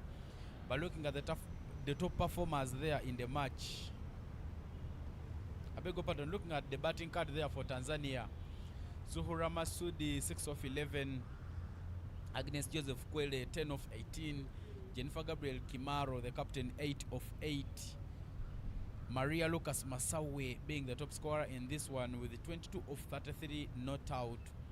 England Geoffrey there with 14 of 18. Uganda has given out a total of 12 extras and Tanzania has managed to score 89 all out in their innings. Looking at the double figure there, we only see 3 double figures and only 1 has gone above 20, and that is the unbeaten Lucas Masawe. That's something that needs to be worked on, trying to convert runs. If you score a double figure, you have to be looking on how can I convert into scoring more. And Tanzania has something to work on. Looking at the bowling scorecard for Uganda, Immaculate Nandera, who picks the last wicket, bowls 3 overs, picks 2 wickets, and concedes only 6 runs at an economy of 2. Rashida Tikabula bowls 2 overs, concedes 13 runs, and picks no wicket. Patricia Fiona Timong bowls 3 overs, 26 runs, 1 wicket at an economy of 8.67. This was the bowler who was more economical for Team Uganda. Michelle Riago bowls 4, concedes 7, and just no wicket with an economy of 1.75. Top performance there in the match. Timong Patricia top scoring for Team Uganda, 26 of 36. Akurut Asmin 20 of 20. Rashida Tikabula 11 of 7. In the bowling cast there for Team Tanzania, Sherima Josephine bowled 2 overs, picked up 2 wickets and considered only 8 runs. Kwele Agnes bowled 4 overs, picked up a wicket, considered 15. Kimaro Jennifer, the captain, 16 runs is what she considered in her 4 over spell, and she picked up only a single wicket. The top performance there for Team Tanzania, Masawi, was the top scorer there with 22 runs of 23 deliveries.